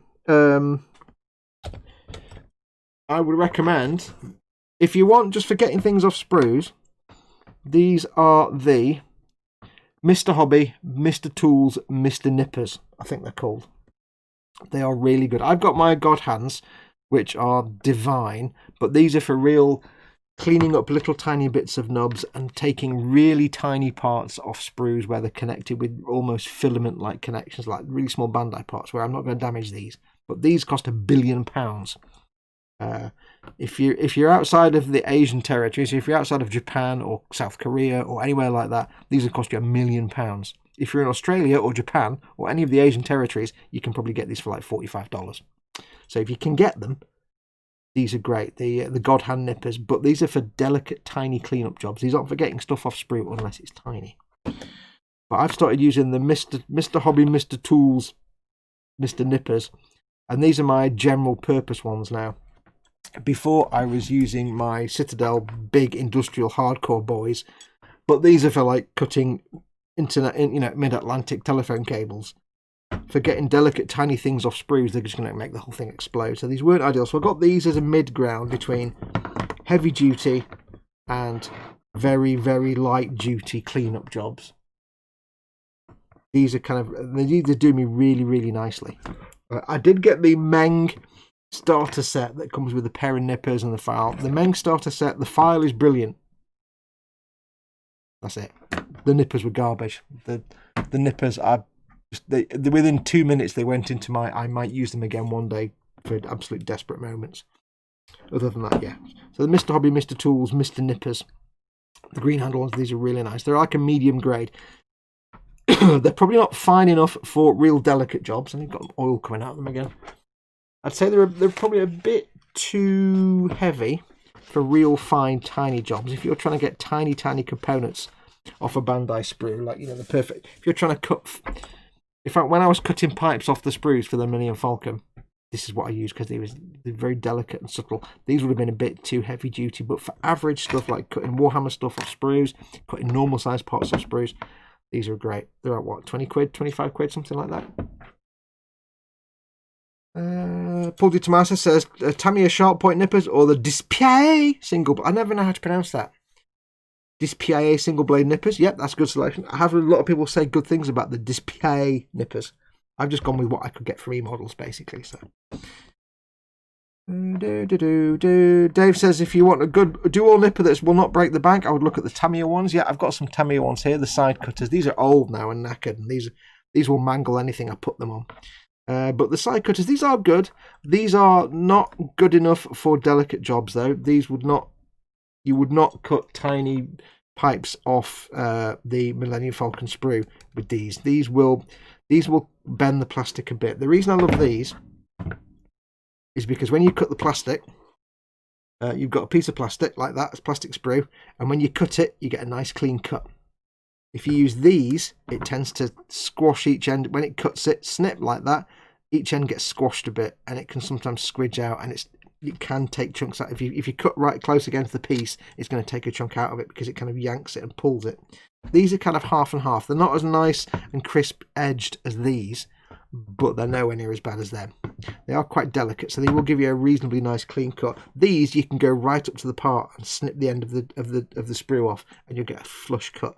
These you might get a little bit of a dig, so you move a little bit away from the plastic. These you want about 3 feet between the part and the nippers.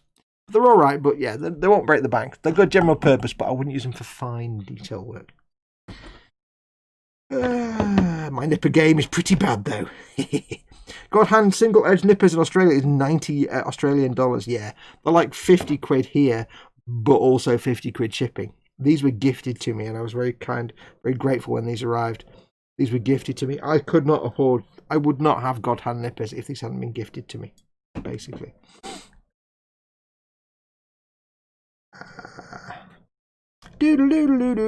Cool. Tamiya stuff isn't that expensive here. Yeah, Tamiya nippers are great. They are like, they're not fine. You don't go right up to the part with it.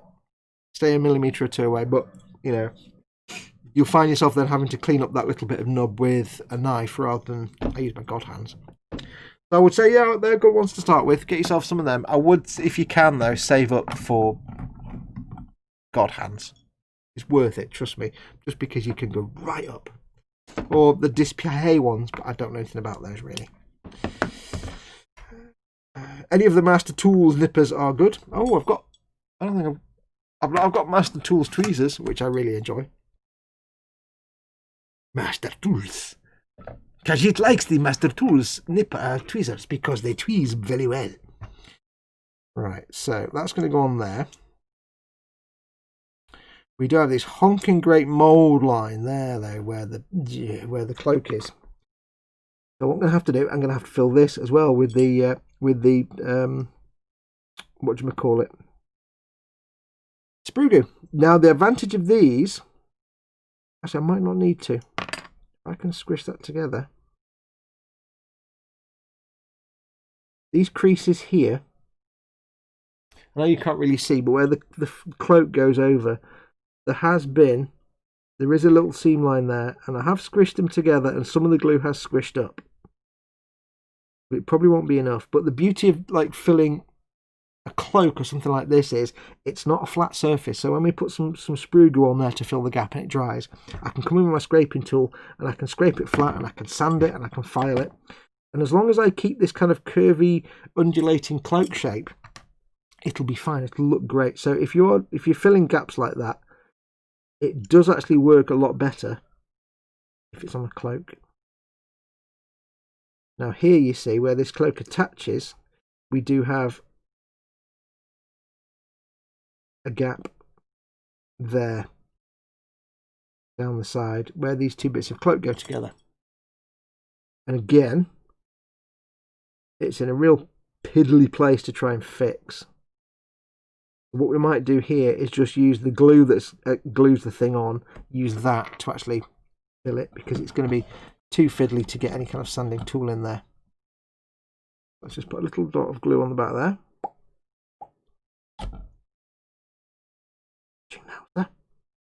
Get the backpack on there loosely. Using the Tamiya fat glue there, the Tamiya regular cement, just so it can stay on and not fall off straight away. I'm going to get the extra thin and run that down this bit of cloak. With extra thin, don't worry if you kind of splodge it around, because it will dry relatively flat. It's not going to leave a blob of glue like normal glue. And what I can do is push these two, to give it a second, blow on it, and then push it together. Just so a little bit of the glue splooges out. Just a tiny bead of glue splooges out from that gap. Not a big bead. I don't need a big blob of glue coming out. Just the tiniest bead of glue. Because what I can do is, I can't get file in there because it's like a concave shape.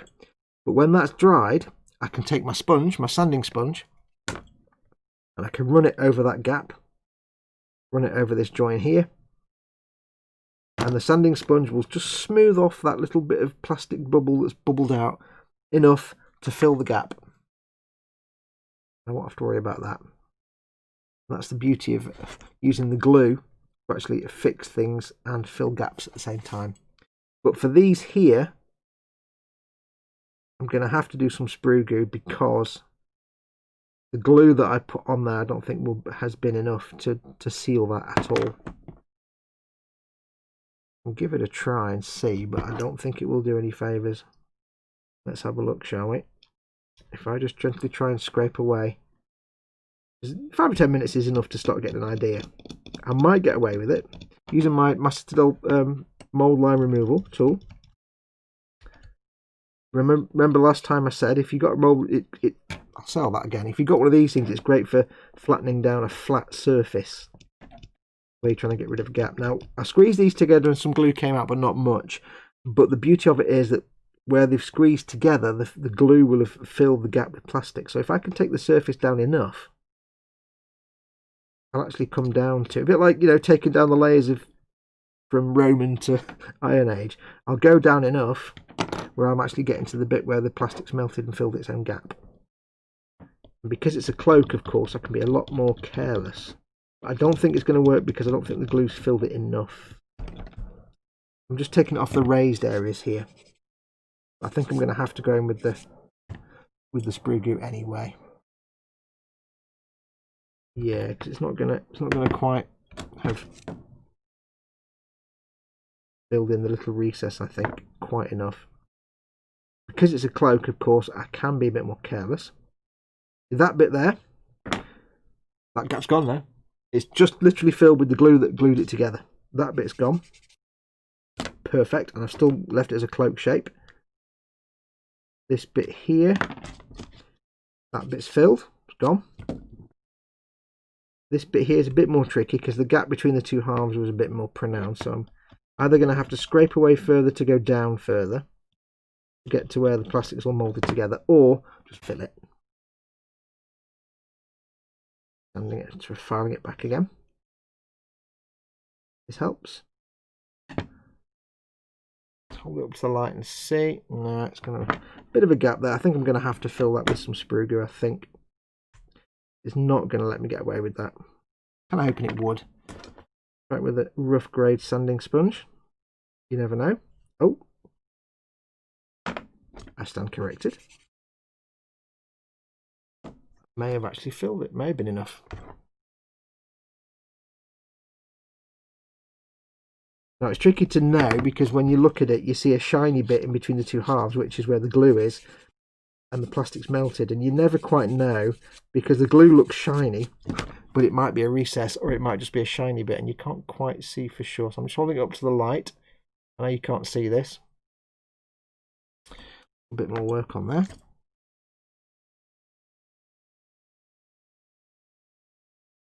I'm following the curve of the cloak where I'm sanding it just to make sure keeps that curve. I'm keeping it against the edge of the other little raised thing there.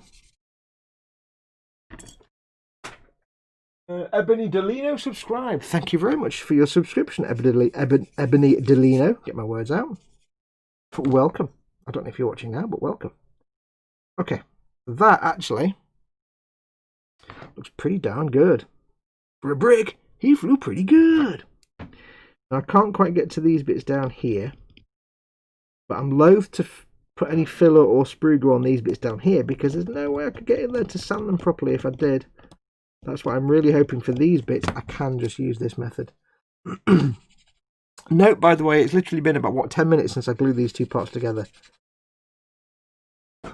If you're doing the squeeze and blurb trick where you squeeze it together, some melted plastic blurps out, and then you sand it back, for tiny gaps, that can be all you need to do to fill a gap.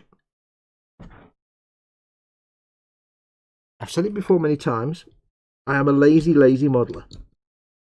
And I will always try my best to find the easiest way to fix something without having to go through a million different things. And if I can just use the glue that I'm using to assemble the model to fill a tiny gap rather than having to get filler or sprue glue out, then I will. And all you need is for it to be sandable. So that is now there. That is pretty much a gap removed.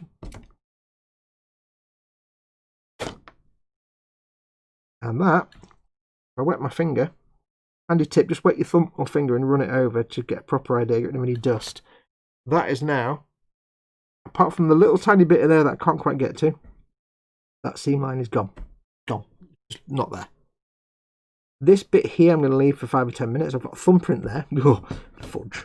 And get rid of that thumbprint. You ever get a thumbprint from your glue? If you used extra thin, just give it 5 minutes and sand it back. There you go. Still there, a bit more.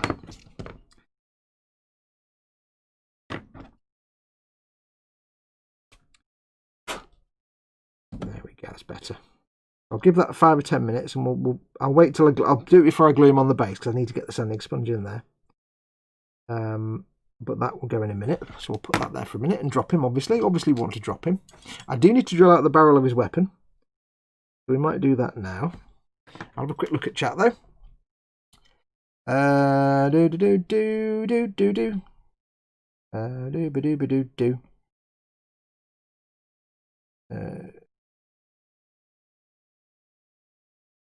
I've lost track of chat now.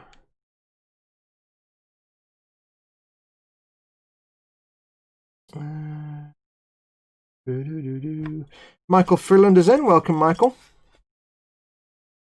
I still haven't. You haven't told me this. Is it Freeland or Freeland? I'm never quite sure the correct pronunciation. I don't want to get it wrong. Paul Di Tommaso, I ordered the tack on Polish prototype light tank. I nearly read that as Polish prototype. Polish prototype light tank. Going to try and make it a hover tank. Oh, do it. Hook up with Steve Monday in the Boom Hut. He'll tell you all about making hover tanks. He will teach you everything you need to know about making it into a hover tank. Candygram says it's a really futuristic looking tank. It'll look great as a hover tank. Champ Chess, what do you listen to when you build and not broadcasting? I have at the moment I tend to listen to podcasts more than music. And at the moment I'm listening to the Skeptic's Guide to the Universe, which started in 2005 and has been weekly. So there's like billions of episodes and they're like, an hour and a half each. I'm working my way through their entire catalogue of podcasts at the moment. If you're of a curious nature and not scientifically literate or want to not be scientifically literate, listen to the Skeptic's Guide to the Universe. I listen to that. If I listen to music though, I tend to listen to just stuff I can have playing in the back. I don't do songs, I do music. So like game soundtracks, movie soundtracks, anything with a full orchestra or anything really captivating. My current jam at the minute is the Skyrim soundtrack with all the action music taken out, so it's just the chill out stuff. There's like about 3 hours of music in there, even with the other stuff taken out.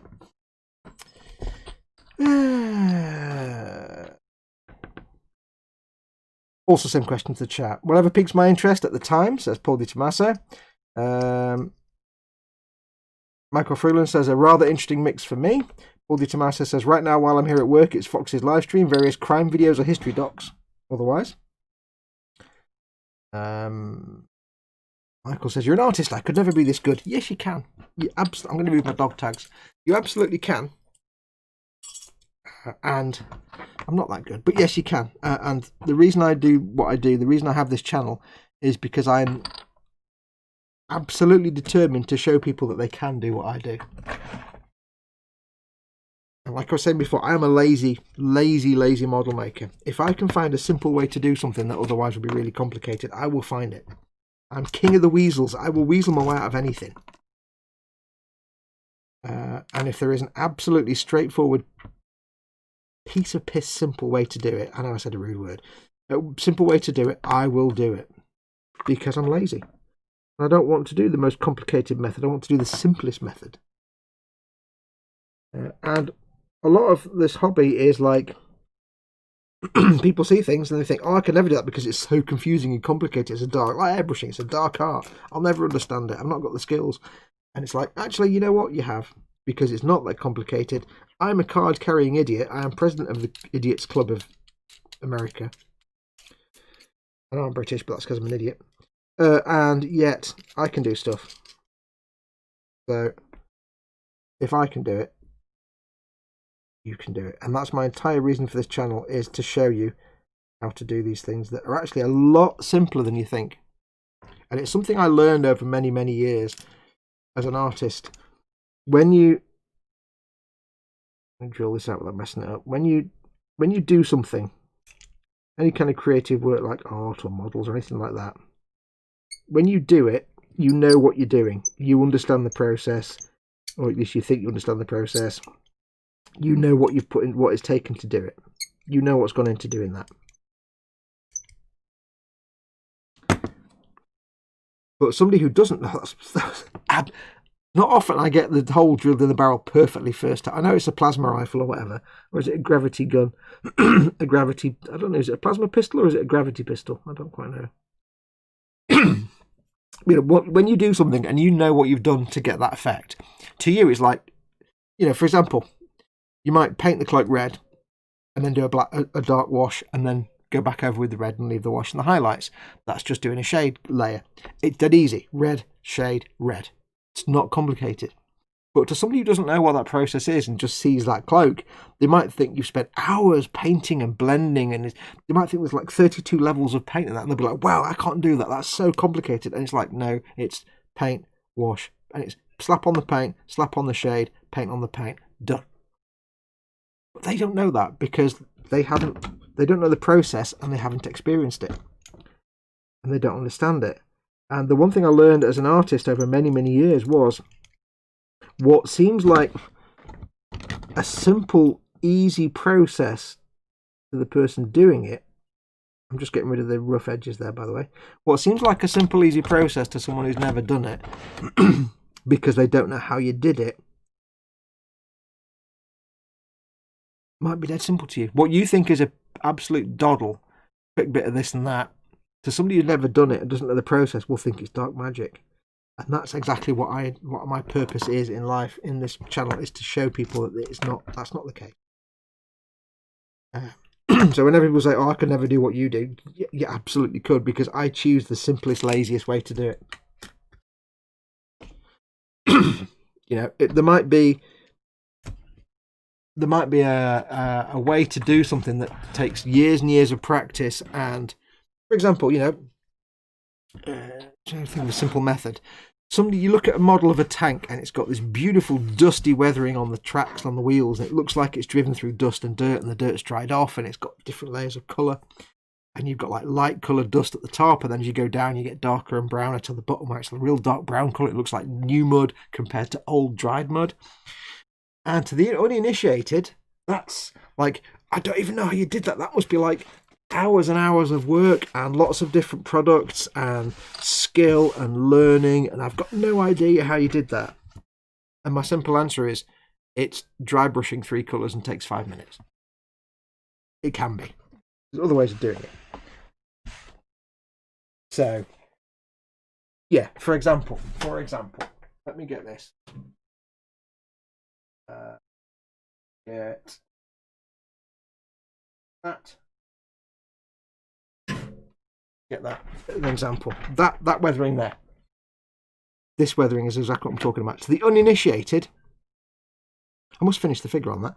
For the uninitiated, they'd be like, how did you get this earth effect? It's like, oh, you got the light colour there and the dark earth here and the mud and I'm like, yeah, I dry brushed the light colour and then I dry brushed a medium brown here and then I dry brushed the dark brown at the bottom, and it took 10 minutes.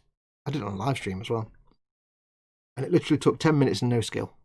But to someone who doesn't understand that, they won't see how simple that process can be. And that's my entire purpose, is to show people it can be that simple. There are some things that you do that are more complicated and aren't that simple and do require some skill. But like I said, I'm a lazy model maker. I will always try and find, for two reasons, the simplest way to do something. One, because I can't be arsed with a complicated process, quite honestly. And two, there's no point me showing you, there's no point me trying to teach you how to build something. Okay, there's no point me teaching you how to build the Eiffel Tower, starting with find some iron ore, when I can just say, buy all the bits and bolt it together. You see what I mean? This is what I'm trying to say here. I try and encourage people, because if somebody thinks something's really complicated, they'll be nervous to try it because they'll think they'll fail. When in reality, if they realised how simple it actually was, a lot of times. Michael Freeland, I've got to leave by. Thanks for coming in, Michael. Thanks for popping anyway. I know you didn't stay for long, but you are more than welcome. Thank you, thank you. Yeah, so, I don't know. My mission is to try and make people not afraid of this, because it is a lot of, there are some things, like I say, that aren't simple, and you're never going to just pick them up straight away, and they do require skill and practice and learning. But there are plenty of things that you can do dead easily. So you notice there I use the Tamiya thick cement. I never do it every time. That's because he's now stuck on there. The viscosity, look at the viscosity, is holding him on the base. Thin cement wouldn't do that, he'd fall off straight away. I tried looking for the sanding mat that Fox got, and it's not easy to find. It says Paul Di Tommaso. This one that I forgot to get out. Ask Alex Frankston in the Boom Hut. My very, very good friend Kenneth also goes at Alex. He got me this. I don't know where I got it from. It's a US Star or U Star. If you're in Australia, you can probably get it quite easily. I love it. It's great. I forgot to get that out. I was doing sanding and everything. Yes, U-Star. Does anyone else work as neatly as Fox? It's lies. It's all lies. When I start with 10 minutes, I've covered the whole dining room floor table with stuff on chairs and sometimes even the floor. Trust me, when I'm actually doing proper painting and stuff, and I've got a kit being painted, I've got, you won't see, but like half the desk over there, where this is where my two cutting mats meet. There's about 1.5 foot of cutting mat to the left of this here. And it's supposed to be my nice, clear, tidy space. No, that will be full of all the paints in the world. Even if I only need 5 colours, I've suddenly got 100, and I'll put all the paints on the bench that I need for the entire project, instead of just getting out the paints I want, because they're in drawers right in front of me. Yeah. When I'm just doing this kind of thing, it's just not that hard. Where are we? Well, look at that. Fox has almost gotten another issue completed in just 2 streams. Well, don't forget though, I've got that, and all I did on him was sand a bit and glue one piece on, so he's kind of a fudge. Blimey, you did not say ELO. My flabbit is gasted, Fox, says Dave. Yeah, ELO is car music. When I'm working, I don't listen to songs. I listen to something that I can press play, and it's got 3 hours of content on it. I've got playlists like for just like library music or soundtrack stuff. I don't listen to songs. If I'm driving, I'll put Out of the Blue on there. ELO's Out of the Blue, fantastic album. Or, maybe a bit of Jar or something, because it's not. But when I'm working, I want a wall of music coming at me, and usually cool, chilled out music. Something I can hum along to. If it's a song, it doesn't really work for me. Songs just require driving. I listen to a whole variety of things: songs, soundtracks, live streams, and sometimes I hang in Discord calls for company. Yeah, cool.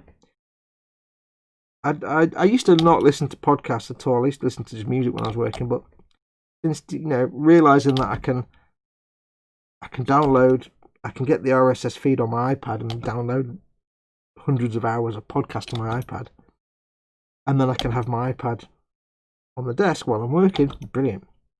I've got like, you know, at the moment I've only got the Skeptic's Guide to the Universe on there because I use the built-in iPad podcast thing, and it's not the best in the world. I'll be honest, it's not the best, but it works. I've also got like the Giant Bomb cast and the Giant Beast cast on there, but I've kind of not listened to that for a long. I'm about 2 years behind on that now. I used to listen to the Giant Bomb cast all the time, then they started just gravitating towards constantly talking about fighting games, and I'm like, I really don't care about fighting games. Not interesting to me. It kind of went downhill a bit. Yeah, I really don't care about fighting games. They tend to talk about them a lot nowadays, and I'm like, yeah, I'm going to stop listening for a while now. Right, so that's that guide done. I'm not going to glue the arm on, like I said, because if I glue the arm on, I probably could, but it's going to make painting a bit of a challenge. And it's not going to be hard for me to glue that arm on when it's painted. It literally just locks into place, like get the thing down there, and it's just ka-chunk. If I'm careful, I'm not paying attention now, but just get the arm in, ka-chunk, done. Except that's not in properly. There we go. If I actually was close up looking at it properly, I'd be able to do it. Or I could probably even just touch some glue to it and get it in there. But it would make getting around the back of that cloak difficult, so I'm not going to glue that on for the time being. What I'm going to do is simply get myself some tape. I've got to move, Guthorm. Sorry a minute. Hang on a bit, and I'll let you stay there for a second. Some tape. And I shall just very quickly put that there. And I'll tape it on, just so it doesn't fall off in transit. There we go. Because when he goes into the... Oh, I've not sanded his cloak, have I? Oh, I'll do that in a minute. Yeah, but in a minute, I'll just tape it in place, so when he goes into the transport box, it doesn't get separated from him. Otherwise, he'd be like, why has he got no right... Because, 6 months' time when I get to paint him, I'll be like, where's his right arm? Why has he not got... What was his right arm? I can't remember. 43 watching, only 13 likes. Please consider clicking the thumbs up icon if you haven't yet, says Candygram. Thank you, Candygram. Yes, don't forget, of course, if you are new to this stuff, do like and subscribe, but make sure to hit the thumbs up icon.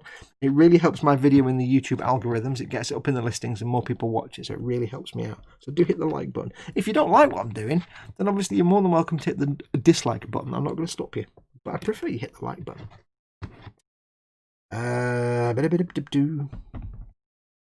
It was more a reminder that you should have it out. Yes, I don't know why I didn't get it out. I've done all the sanding on him now, so...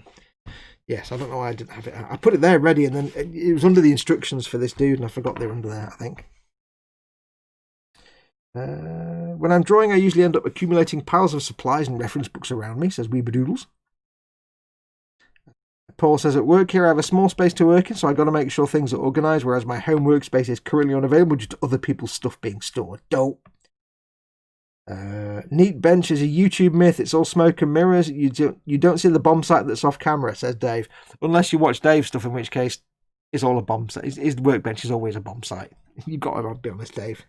We all try and hide ours, but you're like, no, it's just that's the way it is. That's my workbench. Deal with it. Dave's workbench has always got some kind of carnage going on with scenery and stuff and bits and sprinkles everywhere. I don't know how you do it, Dave.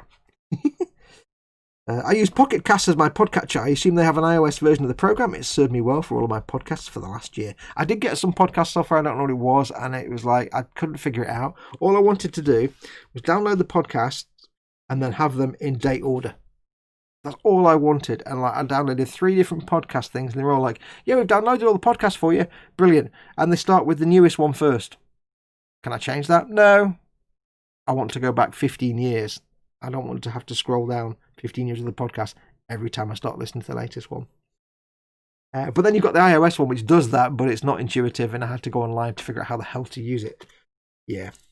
Apple, they make great phones. They don't do great software. Unless it's my YouTube, and then you see the bomb site, says Dave. Yeah.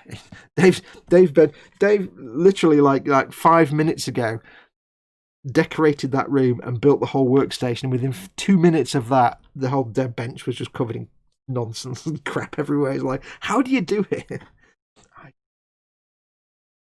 I just get lost in what I'm doing and then look up and think, what happened here? Yes. Dave says, woohoo, ding, level 16. He's playing World of Warcraft.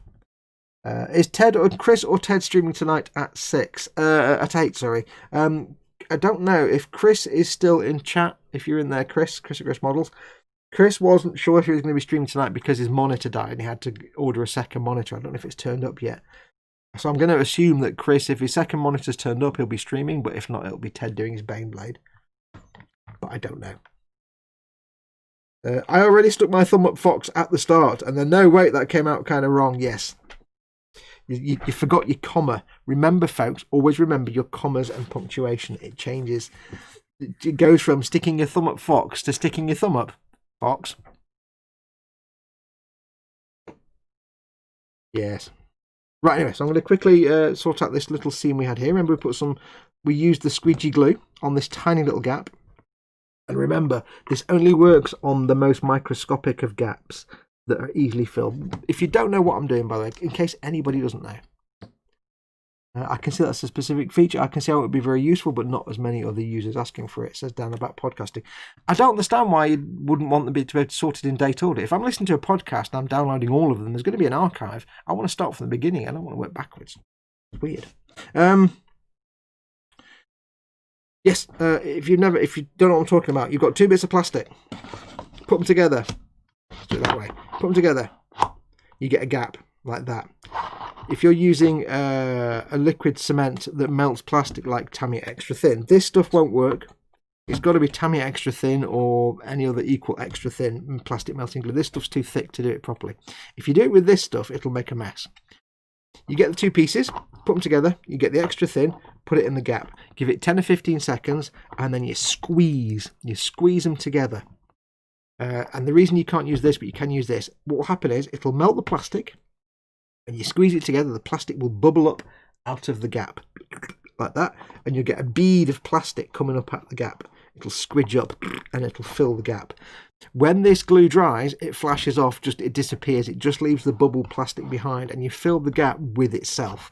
You filled this gap with the plastic from this part and this part, and then you can sand it and file it, and eventually you'll get down to where it's just completely filled. You'll have a gap for a little bit where there's little holes and pits.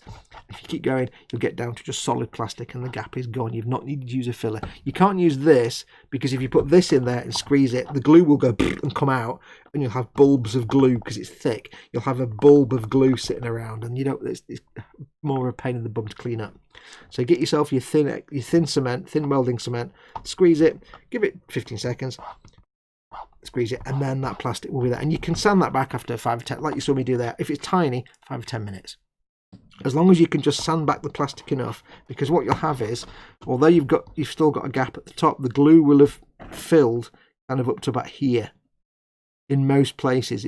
You might still get some gaps when it's squeezed out. You get little bubbles going along the gap there, little bubbles of plastic, and there'll be little gaps, but those little gaps will stop maybe that far down, so you just need to sand it back until you get to the part where it's completely solid. If it's a tiny gap though, if it's a big gap, you're going to be pushing your luck. Like on the shoulders of that guy, I had to use the sprue glue because the gap was too big to be filled by just squeezing them together. So your mileage may vary, but it's always the best thing to try first of all is squeezing two things together, get the bead coming out, let it dry for 15-20 minutes, half an hour, and then just sand it back on something tiny. If it's a big, like, you've got like, say I had the fuel tanks on the back of the Sazabi, I did that on there, but I left it to the next day to sand it because that was quite a big surface and I needed to make sure it was nice and smooth. So depends what you do. Everybody's saying hi to Ross. Sorry I'm late, been out shopping for dinner. Roast garlic and herb chicken, devils on horseback, roast potatoes, Yorkshire puds and mixed veg, followed by apple crumble and custard on bench. Eos figure. Oh, apple crumble and custard, comma, on bench, Age of Sigmar figures. Awesome. I need to eat all of that, but I can't anymore. My Tamiya Extra Thin brush is mangled. Can I use any old paintbrush or will it melt? No, you can use any old paintbrush. Handy tip, by the way. You may not know this. But this bit here on the Extra Thin brush, if you get some pliers, you can pull that out and you can push it in. It's extendable. I don't want to do it here because I've got it the right length. If it's become mangled, it means that it's pushing down on the bottom of the jar like that. So what you want to do is, you see how it's got the fat bit here, and then it goes thin. You grab this thin bit and you can pull it out and you can push it in. You want to make it so it's not squished down on the bottom of the jar. That's all that's happening. Your brush is going like that on the bottom of the jar. and it's getting mangled. And after a little bit, it sticks. So if you push it back up a little bit, you might be able to fix it. But yeah, any paintbrush will do. It'll be absolutely fine. I'd use a synthetic paintbrush just to avoid knackering a nice paintbrush. Use a crappy old synthetic thing with a fine point.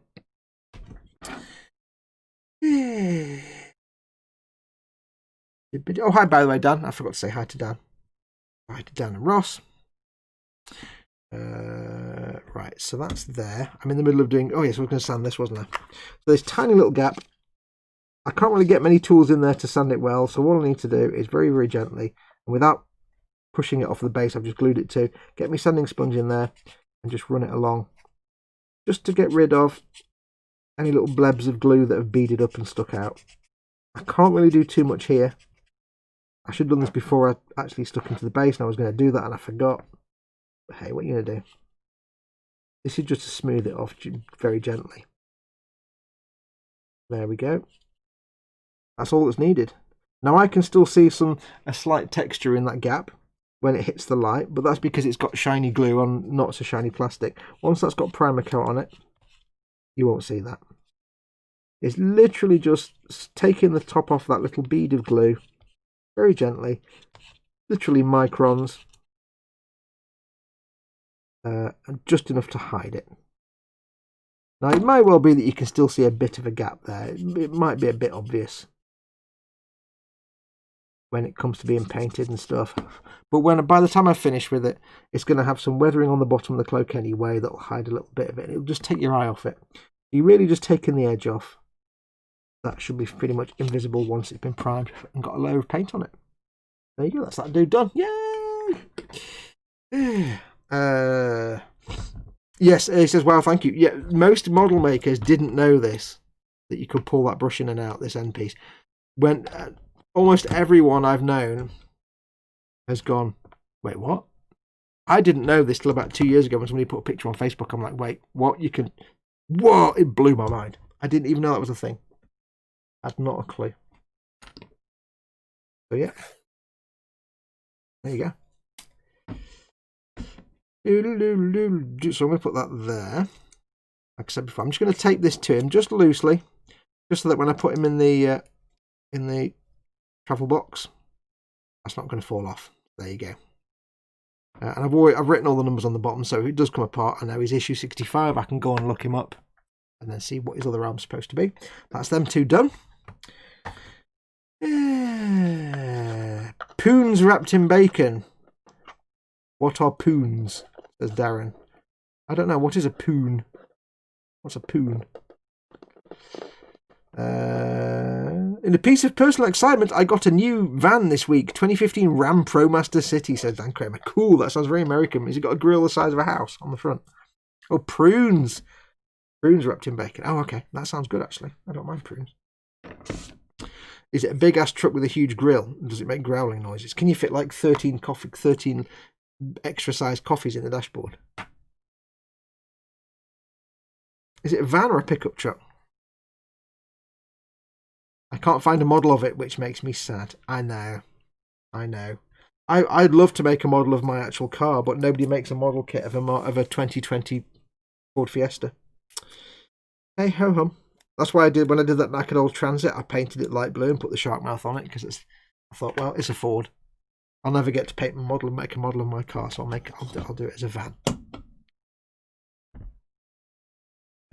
Only issue with playing an I'll start again. Dave says the only issue with playing a Memorpaga from a level 1 is a lack of bag space because you haven't got the bag of holding. Yes. Quick thing for you, by the way. Some of you may not realise this. I have another issue to build. Yeah, you thought we'd finished. No, we've got another hour yet. Let's go and do issue 66. Let's see if we can finish 2 issues in 1 episode. Issue 66, please. Cashier number 4, please. It should be a fairly straightforward one. Yes, if you are an Xbox, if you have an Xbox, you may not realise there is an Xbox sale on right now in the Xbox store. With 50% off up to, I think there's about 500 games, 50% off about 500 games, and if you've got Xbox Live Gold, it's 60%. So if you've been looking to pick up some cheap games, Go and have a look and see. There's loads and loads of stuff on there. There's some 360 games on there as well. I just went in yesterday. I didn't even know it was a sale. I read about it and thought, oh, hello. Let's have a bit of that then. Go and have a look. With no real intention, but I thought maybe there'll be something on there that I've not really wanted to get, but now it's cheap, I'll try it. Yesterday, I popped in briefly yesterday. I took a bit of a half-hour break from painting, and I popped in and I got myself a Dragon Age Inquisition, which I'd never had any interest in playing, but it was £6. And my logic was, well, it's an RPG, so it's going to give me maybe 100 hours for £6. It may not be brilliant, I don't know. Maybe it's not my kind of game, but for £6, I'm not going to complain. There you go, £6, that'll do. I picked up a Tomb Raider game, again, that I never had any interest in at all. No interest in Lara Croft nonsense. But it was like £4. I'm like, or £5 or something. I'm like, okay, well, I can do that. £5. Yeah, that sounds pretty good. I'm going to snip this off on the sprue because I can't get access to it. I thought, you know, for a £5, might give me 5 or 6 hours of Uncharted-esque gameplay. I'm not going to say no to that. I'll pick that up. And I picked up, I don't know why, but I picked up Duke Nukem 3D because it was like £2. I'm like, yeah, I've not played that in a long time. Can't really go wrong with Duke Nukem. And there were some other games on there, but there were a few games that I was like, well, I quite fancy that one, but it's like a tenner. No, I'm not going to bother. I was just looking for stuff like for a £5. There are some games that are like £1 or £2 with the 6, because I've got Xbox Live Gold. I'm like, you know what? I don't mind spending £1 or £2 here and there for some bits and bobs. There's a couple of games. I did look at Valkyria Chronicles 4, because I've seen a few of you guys building a Valkyria Chronicles tanks in the Boom Hut. By the way, if you're not a member of the Boom Hut, let me press the button. Just check it works. If you're not a member of the Model Makers Boom Hut, do go and become a member. It's the best model making group there is. It's friendly and safe, and there's no snark and no bitching. Yeah, I've seen a few of you post up pictures of some tank from Valkyria Chronicles that looks mint. I saw that and it was like £6 or £7, I think. I thought, ooh, it's an RPG, Japanese. It's a JRPG with tanks and stuff. It can't really be that bad, can it? Let's have a look. And I looked at the little teaser video because you know it plays a little video, and I was like, oh, it's a tactical. Oh no, I don't want that then. I thought it was like a, I don't know what I thought it was like, but it was a tactical RTS basically.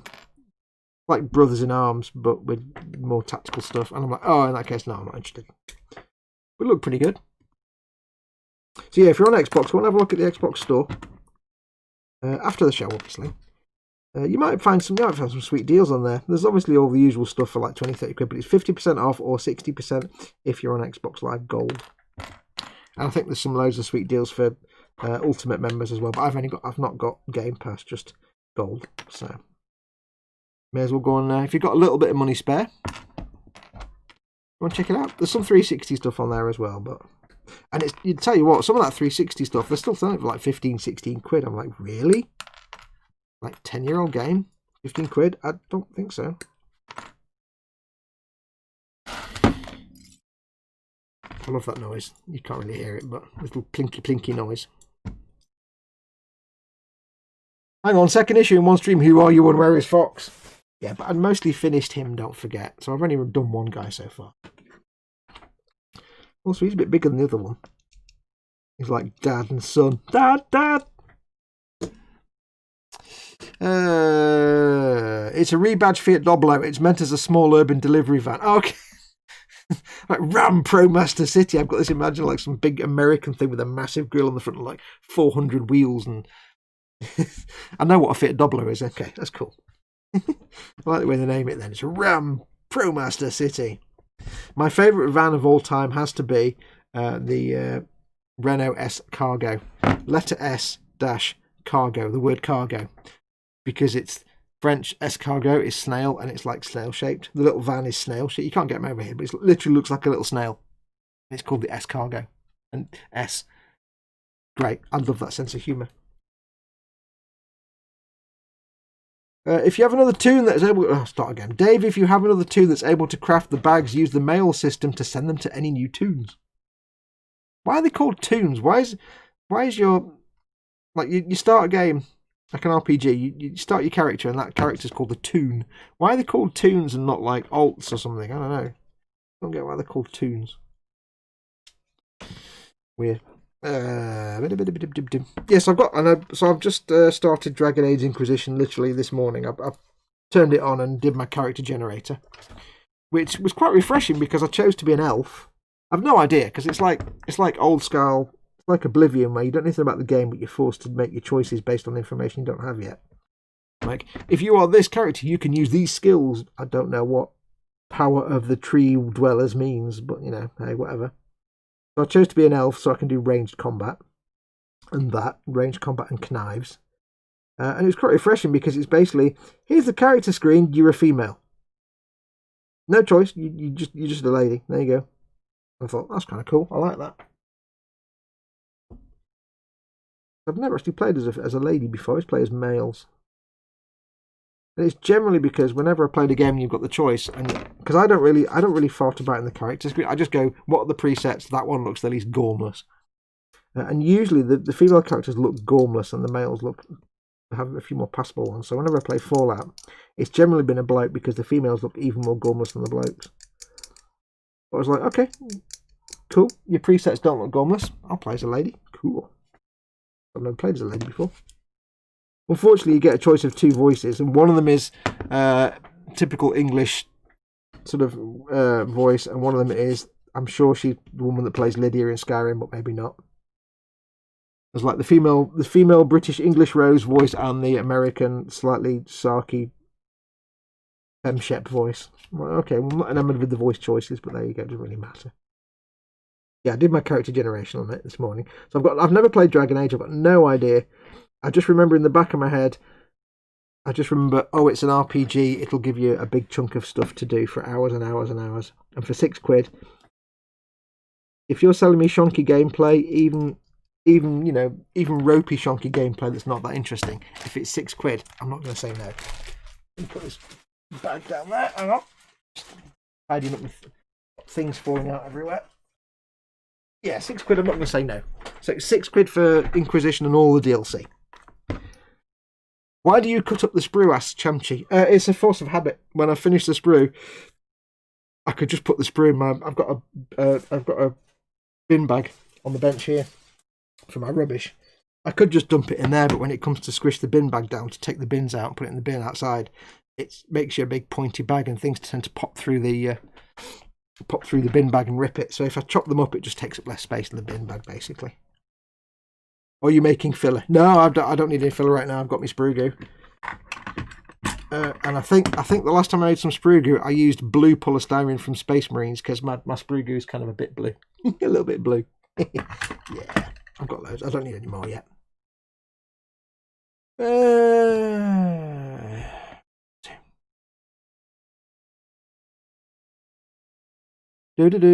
More scaling model says why caps lock to Jamchi. He's asking questions. He's asking me questions. Remember, I said if you can ask me a question, put it in caps. But he was asking me why do I make sprue and am I making fill? He was actually asking me questions.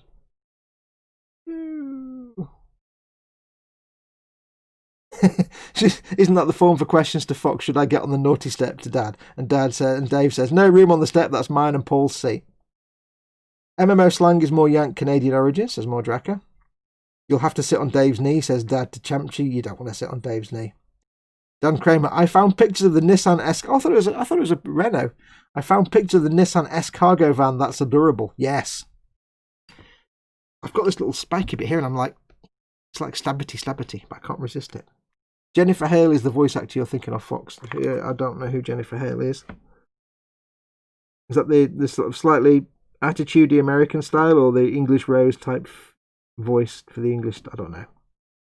But I just like the fact it's like character generator. You're an elf, you're female, that's it. Deal with it. You've got no choice about it. Okay, cool. I like that. I quite find the idea of forcing all the misogynistic neckbeards that want to play as elves, they must absolutely play as a woman. I find that hilarious and rather satisfying, to be perfectly honest.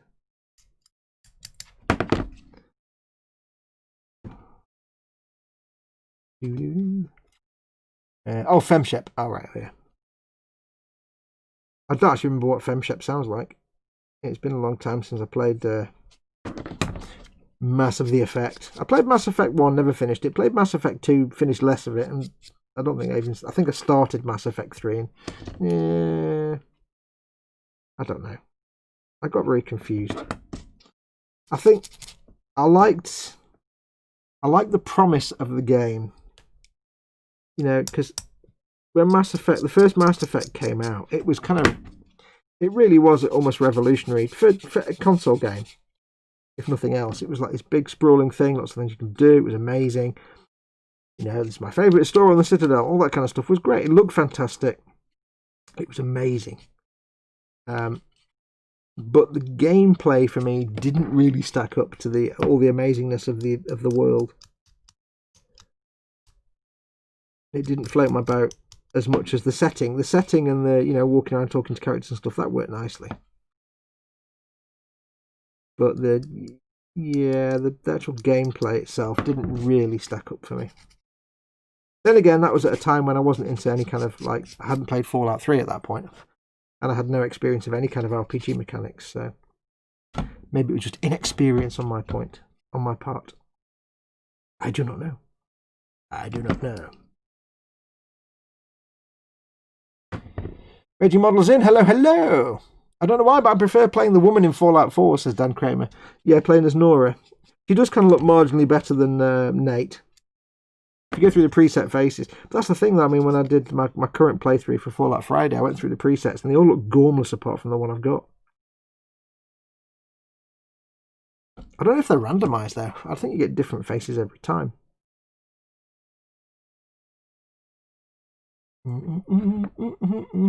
She also voiced Sarah Palmer in Halo 4. I have no memory of Sarah Palmer.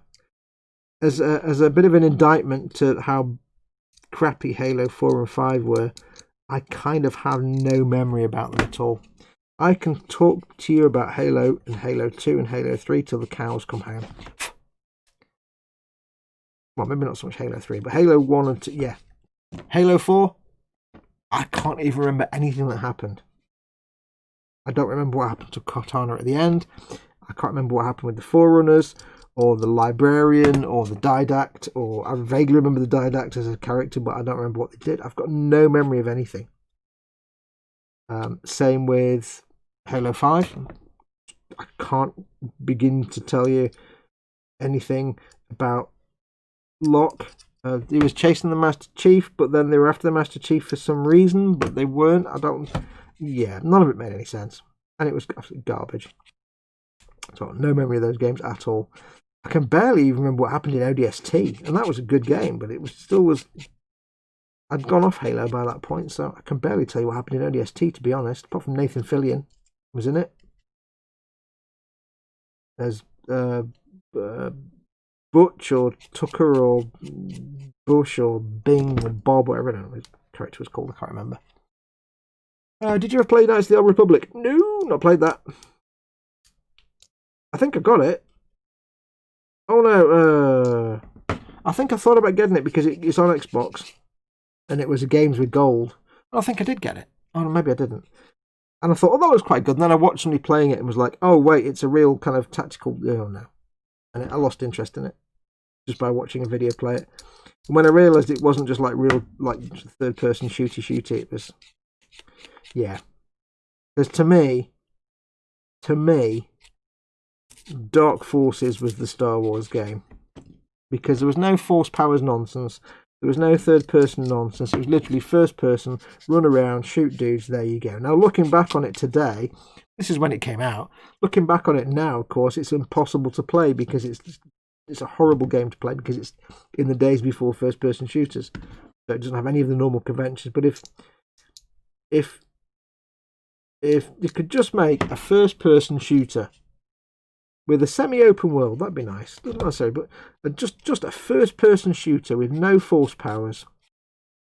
I don't want to be a Jedi. I want to be Kyle Katarn before he developed Jedi powers. I just want to be a dude with some weapons. Don't even necessarily want lightsabers and all that nonsense. I just want to shoot stormtroopers. Come on. I don't want it to be hard. I don't necessarily need to even be a rebellion character. That 1313 idea might have been really good if they'd ever not cancelled it, but I just want to shoot stormtroopers. I don't want to have force powers. I don't need all that nonsense. Just give me shooting and first person in and maybe a bit of an open world would be nice. That'd be great. But you'll never get it because they'll always want to have some kind of Jedi nonsense in there. And I know you've got Battlefield, but no, I'd have no interest in multiplayer. And I'd have no interest in a game that's multiplayer first with a stuck-on campaign afterwards. I want proper dedicated campaign.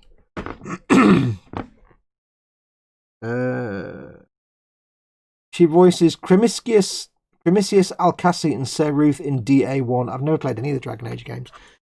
I don't even know what the lore of the Dragon Age games are or the world of the setting. I literally just finished the character generation, so I'll find out. But I loaded up the game and it's like, first thing it does is trying to connect you to the EA servers. To the EA thing. I'm like, oh god, here we go. Why do I want to be logged into? No. Basically turn that nonsense off.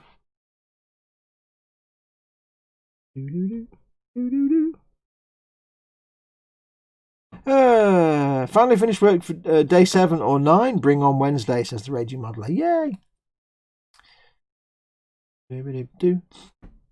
Then play the first Dark Forces, Kyle Katarn, before he even learns the... That's what I was saying, that's the best one. That's my favourite Star Wars game is Dark Forces.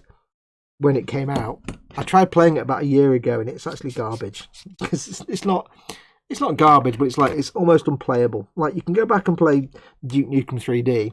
You can go back and play Doom and Quake, but Dark Forces, yeah, it's not.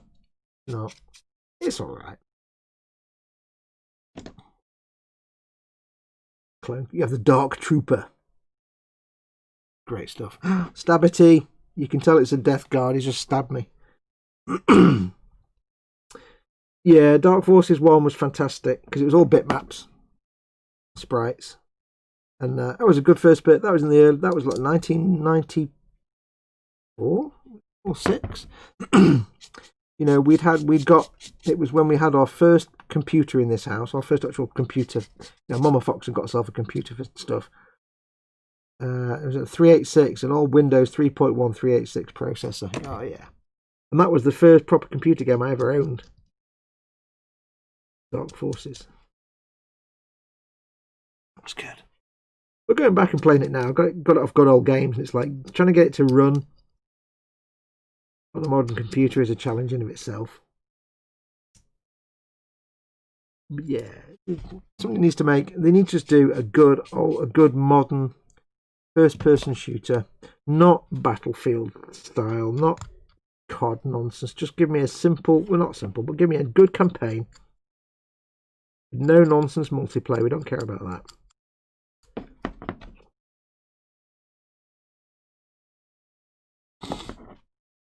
Take a drink, Vox. Your voice is going croaky. It always is. I'm going to clear my throat. Oh, there you go. That's sorted. There we go. Excuse me. 1995 says Mordrake. Then yep, that sounds about right. I remember the days. I remember the days going back then because I can't remember the scenario that brought it about, but I think Dark Forces was the first computer game. We'd had, like, you know, I'd had computers and stuff in the house before. I had, you know, we had a Pong machine when I was a kid. We had like an Atari 400, and we had, I had an Amiga, and I had a Spectrum 48. So I had games on those.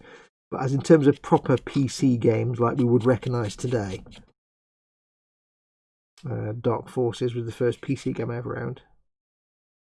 I mean, I hadn't even used a PC till about 1994. Because we didn't have one in the house. And the job I did up to about 1995 actually was based on a dumb terminal, not on a computer, on a PC. So I hadn't even seen Windows until 1995. I was like, wow, what's this? And Mama Fox got this PC and I'm like, wow, 386 processor. Oh yeah. Sound Blaster card. Yeah, get in. You need that one for your accounts. Sound Blaster card. You really need it. Of course you do. See, I have fond memories of, I went round to my friend's house and he'd been into computers a bit longer than me. And this is a few years later. He had Quake 2. He was playing Quake. I played Quake. And then he had Quake 2. I remember this. He had Quake 2. And he had a top of the range graphics card, and he had the sound card. And this sound card had like this kind of don't know what it was, but it could do a thing where, like, if a helicopter, the demo was a helicopter went behind a wall and it got muffled, and then when it came out to the side, it was unmuffled, so you could like, so it was like indoor sound. It was amazing. And I remember he loaded up Quake 2, and I've been playing Quake. Quake was a great game, and he loaded up Quake 2. He got it when it came out, and I was like, "Whoa, that looks so photorealistic." In fact, no, I tell a lie. It was Quake. I was playing Quake on like this 386 at the lowest possible resolution. This was a couple of years afterwards. He had this graphics card. He could play Quake on top full rack resolution with lighting and stuff, all the lighting effects and stuff. And I was like, wow, that looks photorealistic. And I look back on it now and it's like, oh, bless you, Fox. I look at Quake now and think, photorealistic, eh? And then Quake 2 came out, and that was, again, it was like, wow, because he had a better computer than me. Wow, it's like real life. And I remember we started building some Quake levels. We started building a level in Quake for whatever reason. I decided we needed to build a completely explorable version of the USS Reliant. And we also started building a Federation runabout. I don't know why. Didn't get very far. We built a bit of a level. Yeah. Just this quaint memory of me looking at his Quake on his PC and thinking it looked photorealistic. That's so adorable. And now, of course, I can play it on my modded Xbox. I've even got it on my PSP. I've got Quake 2 on my PSP and Quake. They're kind of playable almost. Playing on the PS Vita sticks a bit tricky, but it works. But yeah. Photorealistic Quake. Not hardly. Right, so I've got this big mould line all the way down the middle of this figure now. It's a right pain in the butt to get to. Has the Mystery Japan package been opened? Asked the Raging Modeler. Not yet, buddy. I am waiting for a package from Simon to turn up. And a delivery from... Let me check. Package from... let me have a look now. Package from our Lord and Saviour Cy Reynolds, Kevin, and also a package from Gaz Vickers. I'm waiting to arrive. And then when I've got those three, because I kind of like to open stuff in batches, you see. So I've got your package, and then when Cy's package turns up, once his auntie's posted it, he was going to send me something about 4 weeks ago. And I sent a message the other day saying, hey, dude, there's no rush for this or anything, but if you've sent me that thing that you're going to send me about 4 weeks ago, it's not turned up yet. So I thought I'd better let you know just in case. He went, no, it should have been sent to you, because he was going to get his auntie to send it because he's poorly sick at the moment. So it's like, I'll just double check. It's probably still sat downstairs. A minute later, yeah, it's still sat downstairs. I'll get her to post it. I'm like, bless. His auntie forgot to post it. So I made a package from him and a package from Gaz Vickers. So when they've both turned up, I will do a mailbag video. Otherwise, it'd be like a 2-minute mailbag video. I might as well hold off. Now, when they do come in, I need to put them in quarantine for a couple of days, 2 or 3 days before I open them up. So hopefully, in the next few days, I'll get it. It's sat. It's right there. I can see it from where I'm now sat. I've not opened it yet.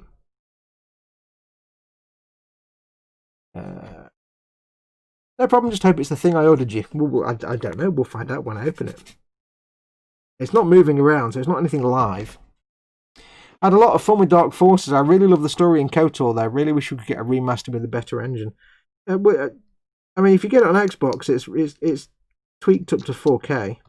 Get it on Xbox One X. It's still the original graphics, but it's enhanced up to 4K. I might give it a try. It's just I saw a little bit of video it being played and I was like, oh, it looked really good up until it's like turn-based combat or something. I didn't quite get it. I'm like, I started playing the Jedi Academy one, but it was on Games with Gold. Dark Force. Was it Jedi Academy? I don't know which one it was now. And that was like, wow, this is garbage. Can't play this. It's awful.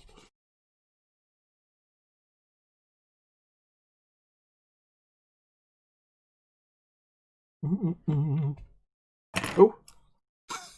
We take the mick, but we do mother him sometimes. What are we taking the mick out of? Who? What? Where? Ah. Oh, you mean me? With my croaky voice. I know. It's because I'm an old man. I can't help it.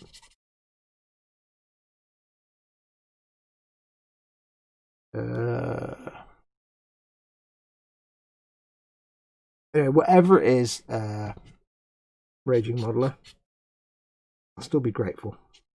Because it's a gift. Gifts are always awesome. Whether they are good or bad, they're all gifts and they're all awesome.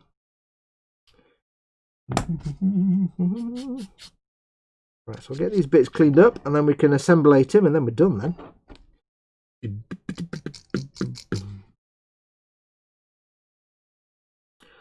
Okay.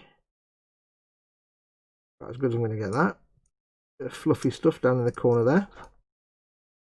Now these are my Death Guard. If you're not familiar with this series, this whole part work is a cooperative thing between myself and George Gabriel, my very good friend over in the US, who helped fund this whole project. He helped pay for the part work.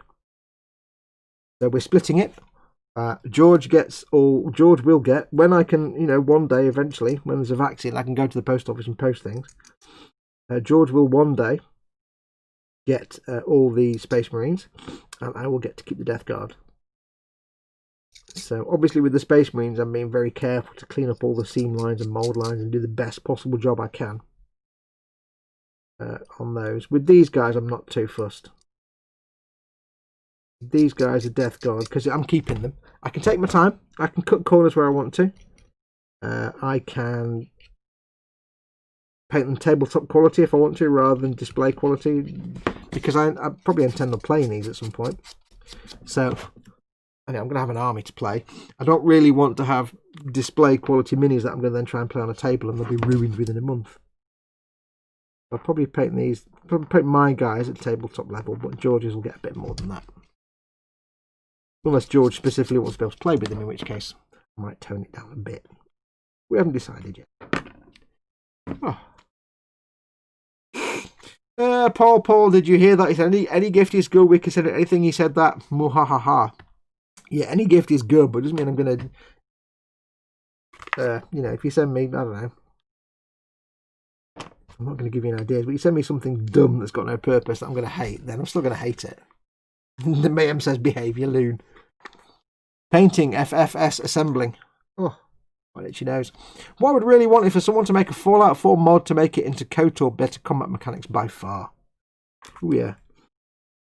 I wish somebody would just make a goddamn Fallout 3 in Fallout 4, Bethesda.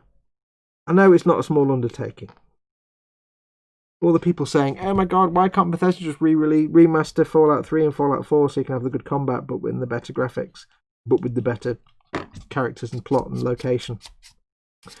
And it's like, you know what, I'd love that, but why that's never going to happen? Because that's a massive job. Because it's basically building the whole game from scratch in Fallout 4 engine, which somebody is actually already doing. There is actually a group of people doing that. It's taken like 5 years so far. Because it's not just, I think there are some people that think that would just be like, you just upload the maps and things into Fallout 4 and then with the new tech, it's like, no, you'd have to build the whole game from scratch. Because they're two completely different game engines. I know they're based on the same, but they're basically different game engines. Two different things. It's never going to happen because that's a good 2 or 3 years of work, probably. At least for Bethesda, when they need to be working on Starfield and Elder Scrolls 6 and Fallout 5. And much as I would love Fallout 3 in Fallout 4 engine, it's never going to happen. The fan-made one, that's PC only.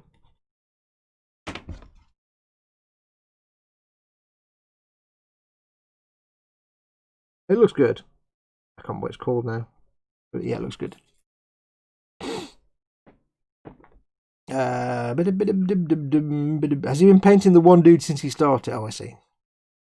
I just wish Bethesda would put a game out that worked without modded community having to fix it for them, says Dave. Yeah, this is the thing, like with Fallout 3, by the time Fallout 3 came out, and then Fallout New Vegas, it was established that, you know, Bethesda games are buggy.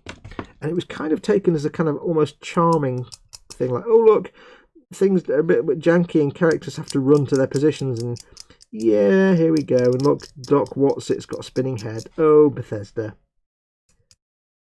It kind of got a bit more annoying when Fallout New Vegas came out, and then Fallout 4 came out with more jank and bugs, and it's like, okay, kind of not adorable anymore, it's kind of not endearing, it's kind of annoying. But it's, I think at the time it was more a case of people said, well, you know, it's not like it's a linear first-person shooter where they can test everything. It's a massive open world on consoles that are not really designed for massive open worlds, and they're asking a lot of the game engine. It's got to keep track of all this stuff. And Skyrim, when Skyrim came out again, it was, you know, complaints about it. You know, it's a big open world, and there's going to be some jank here and there. But I think since then, as time went by, other people brought out not similar games, but other games with big worlds that didn't have as much jank. It's like, yeah, we still don't expect a big open world game to be perfect, because obviously there's a lot of systems that you have to manage, a lot of different independent scripting systems and AI systems and everything else. But there are all these other games that are coming out that are much better, deal with it much better. So there's, yeah, a certain amount of jank. But I'm playing Skyrim now, and it's like, Skyrim looks so much better, even on Xbox with a small and, you know, limit of how many mods I can have.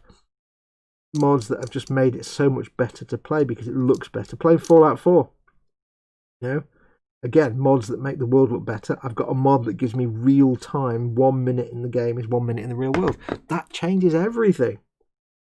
Mod that makes me walk, lets me walk at real speed. It changes the whole game. Yeah, I mean, you can guarantee when Fallout 5 or Elder Scrolls 6 or Starfield come out, assuming that Starfield will have mod support, it'll look janky and it'll probably look a bit... I don't expect it to look fantastic when Starfield comes out. You know what's going to happen. It's going to look like Fallout 76. In space, obviously. I need my drilling device again. But mods will make it look better, assuming it has mods. But it's true, it's even things like, you know, it's difficult, it's easy for somebody to say, why can't you just make this look better, like by doing this, this and this? But at the end of the day, the modder who designs the lighting engine to make a more realistic time of day lighting effect, so that sunset looks like sunset, is just literally making a mod to have that effect. Whereas the guys that, you know, the guys at Bethesda, they literally have to build the entire game. So, to a certain degree, it's understandable that there's going to be things that modders have time and inclination to do that they never did because they ran out of time. They only got 3 or 4 years to 5 years to make these damn things. So, they're not going to get everything done. There'll always be things that modders can come in and add because Bethesda just had not enough time. But still, yeah. That's not going in there. It'll be too big to go in there, I reckon. We'll find out. Is it 25mm dice? Fox, shut up. We don't do in this house. We obey the laws of not talking about measurements. If you missed it last week, I made a bit of a fool of myself over measuring a dice. Yes, I have now. Upcoming news. I have now ordered a set of 15mm, which is the correct size, 15mm translucent red dice square with the square corners to complement my set of... I have other dice coming from other places, but I also ordered as well a set of these dices. Now, they're coming from God knows where, and they'll be ages before they get here. And I can't say for sure that they'll be the right colour or the right anything, because the description was very badly written. And despite the image of the items being a lovely claret red colour, it described them as brown. So it's like, really? Wait, what? Really? Brown? They're not. So God knows what's going to turn up. But they look in the photograph. They look similar to the dice that you get in the Conquest set. I also have some more Conquest dice coming as well, which is cool.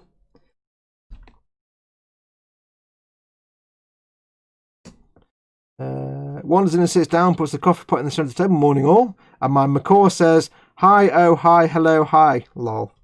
Hi, macaw. Hi, Muse. Big. I'm playing vanilla Fallout 4 for the first time, says Canegram. I have Fox's list of mods. What are some of the other recommended ones? I don't know. Whatever you think will work for you, whatever you want. That's what we want to do.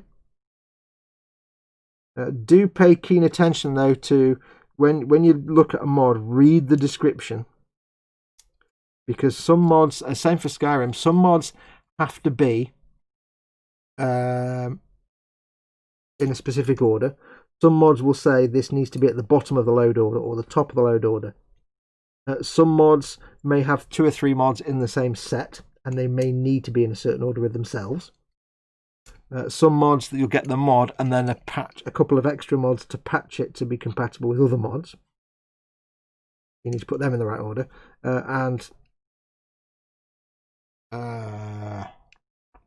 Yes, they need to be in the right place. There's something else I was going to say. Anyway, just read the descriptions, because some of the there'll also be compatibility issues with most mods, that a lot of mods won't work with other specific mods.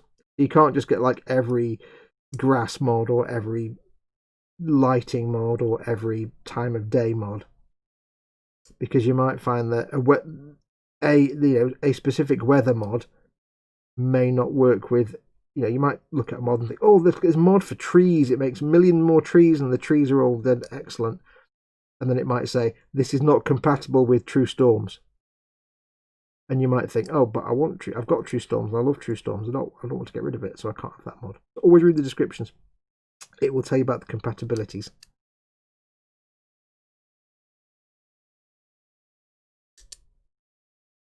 I'm just carving out the barrel a bit to make it a bit more rounded.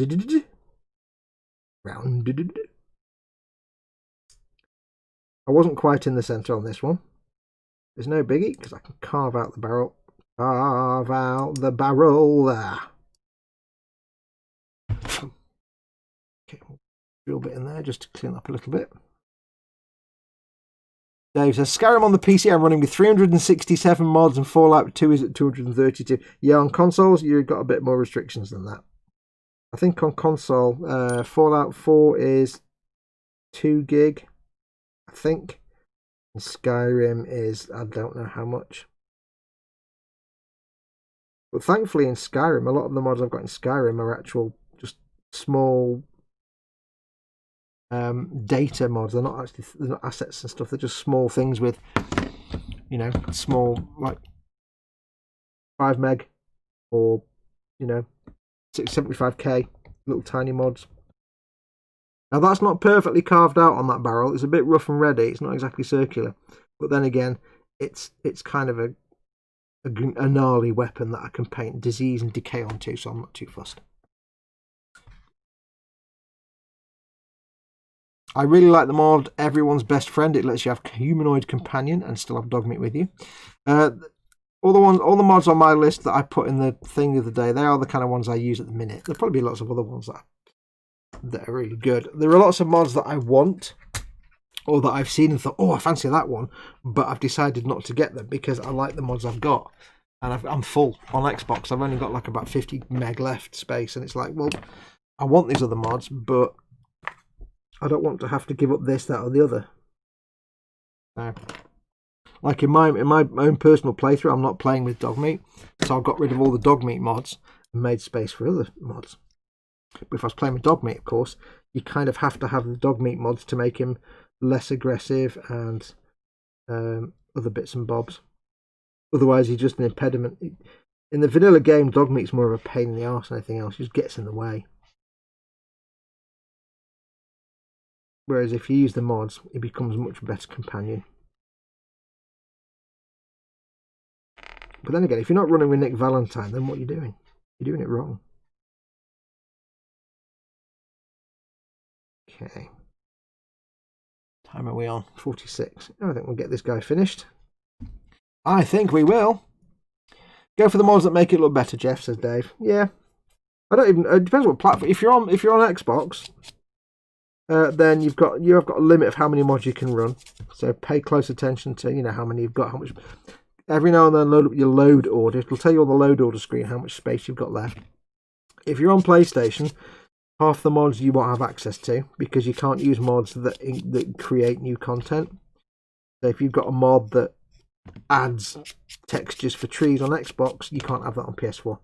It can only use existing assets and stuff. So it's a bit of a pain. If you're on PC though, you can have as many mods as you like. There's no limit at all.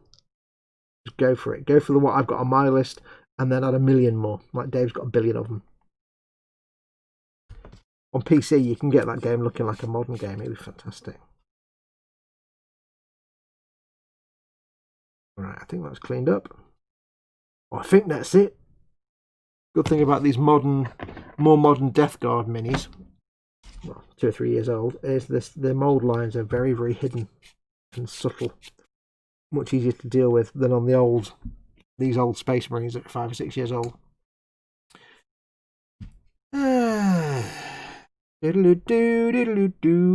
Power armor animation changes is good too. It's a faster jumping in and out of armor. I don't use them. Power armor. Faster terminal displays is nice. It makes them load at a less frustrating speed. There is actually a mod to make maglocks open faster as well. That's how annoying maglocks are. Right, let's get this guy built.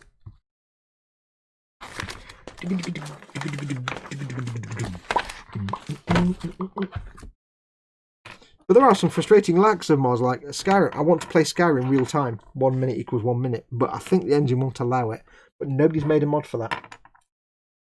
Nobody's made a mod, for Xbox at least, that gives you the option to get rid of all the unnecessary lines from Lydia.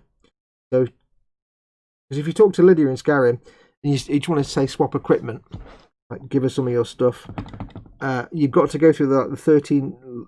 On the list of dialogue line choices, you've got like 10 choices for what does being a Thane mean? How do I use my shield? It's like that speech choice shouldn't even be on there once you've actually asked that question. But nobody's made a mod to whittle those out, or at least not one that doesn't come with a load of other stuff you don't want.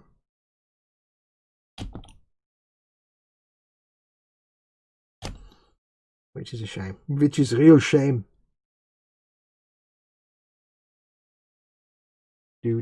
Nice house car you have here. Would be a shame if something happened to it. Yeah. Next we have the bit with the tubes and the backpack and the pipes, which goes like this. You see? Yes. Better see. I like the fact they've done this in such a way that it hides the gap, hides the seam line, kind of in the paneling of it anyway. Super hidden. I like that. Yes, it's a shame. Shame that 25mm dice don't show. Yes. Dog meat. Doors are not for dogs is good. It stops him from opening closed doors. I've got one that's called No Free. I think it's called No Free Hugs. And it stops your companions if you're in sneak mode and you come up to say a doorway, or even if you're just out in the open. In Fallout 4, if you're in sneak mode and you'll stop and your companion will just barrel up alongside you and usually walk through you. And if you're in a doorway, it's even more annoying because then they'll go through the door, they'll walk through you, through the doorway, trigger the enemy and start fighting. It's like, that's not how I wanted to play this room. Especially if you're doing a slow, sneaky playthrough. So there's one called No Free Hugs, which means they constantly stay about 10, 20 feet behind you. As best as possible. But if wherever they are, when you go into sneak, when you stop moving, they stop in their tracks as well. It basically means they stop moving when you do, which is what they don't do in the vanilla game. There's one for dog meat that makes him more cowardly, that I've got that one equipped, so if there's a fight, he won't tend to go and dive on the guy and go into combat. Unless he's absolutely, if he's being attacked directly, then he'll fight. But if he's not actually being attacked, he'll just let you get on with it. Otherwise, he takes loads of kills away. I want some fun as well, This arm goes on. This arm go. Wait. There we go. This arm goes on here. That goes on there like that. Okay, that's all paintable. Shouldn't be a problem.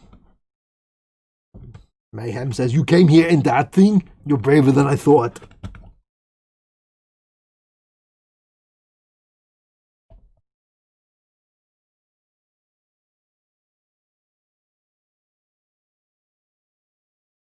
Wax on, wax. Oh, I can't really do that in an Arnie voice. There's not enough words to get the Arnie voice going.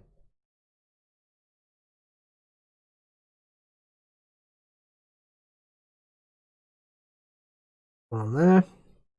And this with the standard is might get a bit tricky. That's quite good now because this guy's helmet does look like the Fallout power armor helmet. Proper old vintage Fallout. Now that looks like it's all going to be completely paintable with everything attached. I'll glue this arm on. I installed no free hugs. That's going to be great. Yeah, it just means that if you stop especially if you're sneaking, if you stop, then they'll stop. Now it does mean that if they're right behind you, they'll sometimes, if they just happen to be right behind you, they'll still poke their rifle through your entire body. But you can just send them. You can just say go over there, and then they'll go, and they'll maintain that distance basically. Wax on, mouth off. I'm going to glue him to the basage. Base.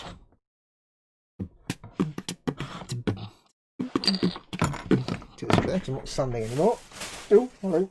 Can't think of other things. Yeah, Dan. I don't know if anybody needs my list of mods, by the way. Drop me a message on the Facebook. I know I posted it on the Boom Hut, but that's probably long gone by now. It's disappeared.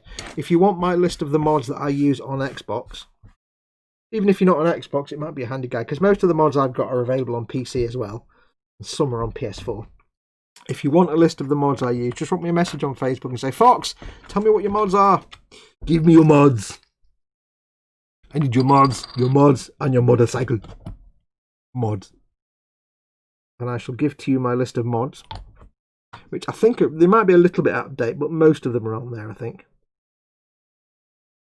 Squish and squish him into the base. Yeah, that's it. Sticks. That wouldn't happen with extra thin. It would not happen with extra thin. Someone said base, and I needed one that's super fun to have with certain characters. Get out of my face. Push away companions and NPCs.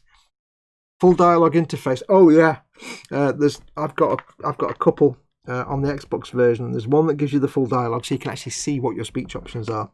Now I've also got Tales from the Commonwealth. This might be Xbox only, but I don't know. But there is a mod called Tales from the Commonwealth, and it adds a load of extra characters, locations, and fully voiced dialogue for all of them. Loads of extra quests. It's quite big. We're not talking like, proper vanilla game level quality quests here, but they're really good. They're all fully voiced with varying levels of quality voice acting. But yeah, they're all really cool. So definitely check out Tales from the Commonwealth. I'll give that a minute to stick in place, and then we'll do that on. But yeah, I've got a full dialogue interface, I think, on mine, and then I've got a thing that changes the way the camera works. The only thing is, with full dialogue interface I've also got the silent protagonist, so it shuts my character up, so my character doesn't read his lines. He doesn't say anything, unless it's something from the Tales from the Commonwealth mod, because it's not part of the vanilla game. It does the dialogue at that point. But yeah, the one that's like shuts up the main character, the protagonist, it's brilliant.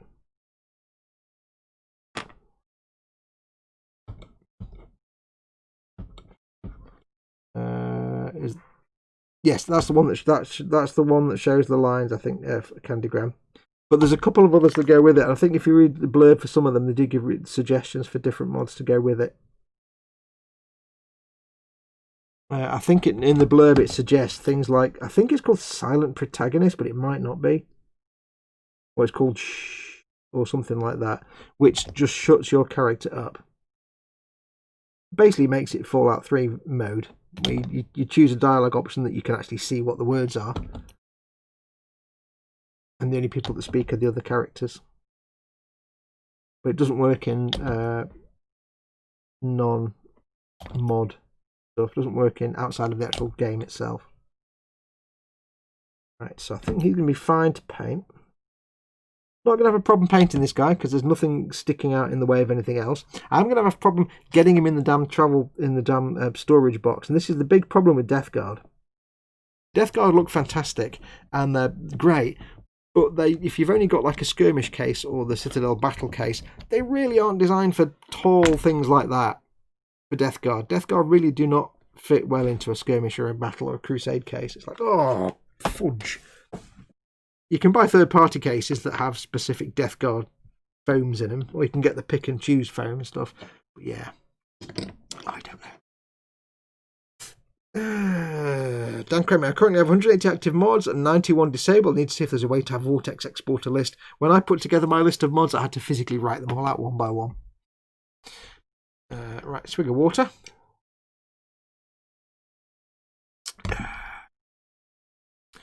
I just had a brainwave. This is Dave talking, so everybody get ready. I had a brainwave. I know it's rare. We have the Boomhut Spoons Facebook group. Do we need a Boomhut Dice page? No, because I can't be bothered setting up another Boomhut page. I don't think there's much to do with dice. There you go. So I like the Death Card. Do the standard bearer. Icon bearer even. Falter not, my thrice blessed brothers, for we are the sons of Mortarion, and we are beyond death. Spoken by Hepatus Virox, Plague Marine Icon Bearer. Hepatus Virox. Yeah. Right, I think that's going to do us.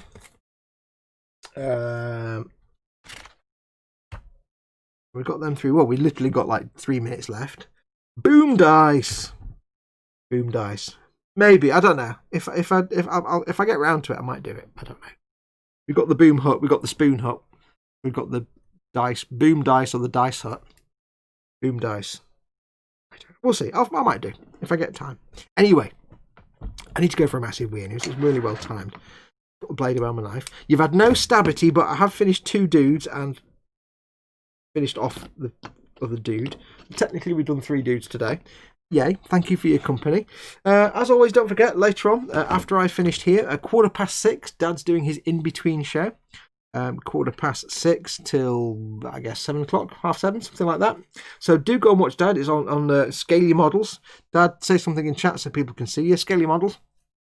Dad will sit and read chat for an hour and a half. No, do some work, Dad. Don't just read chat. I'll probably be making tea, but I'll try and watch as much of that as I can.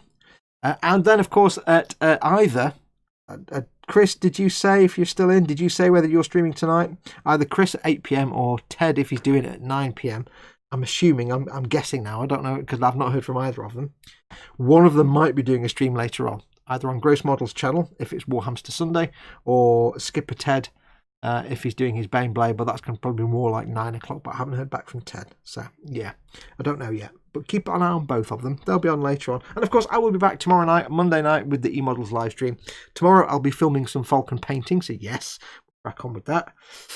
Other than that, I shall bid you farewell. Thank you very much for it, as always. Don't forget, of course, if you want to help support this channel, a couple of ways you can do that. You can, first of all, if you want to become a channel member, hit the join button underneath this video or any of my videos or on my channel homepage and become a channel member. You get you get an icon, you get a badge, special badge next to your name, you get little emojis, and I will be adding more emojis soon, and you get advert-free access to videos a week before they go live, most videos.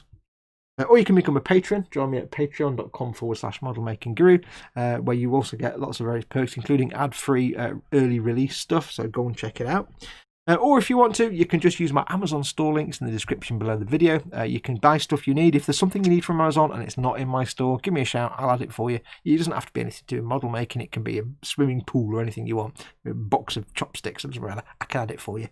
Doesn't cost you any more, but it's an affiliate link, so it means I get a little bit of income from that every time you order something. So feel free to use those. And don't forget, of course, to check out the links for emodels.co.uk and goblingaming.co.uk in the description below. Use those links. They're affiliate links. They help me out massively when you shop at those guys because they know I sent you. So go and check them out. Anyway, take care of yourselves. I'll make sure my buttons are still working. Are we still on? Yes. I shall say take care of yourselves. Go make something awesome. Yes, you. Go be awesome.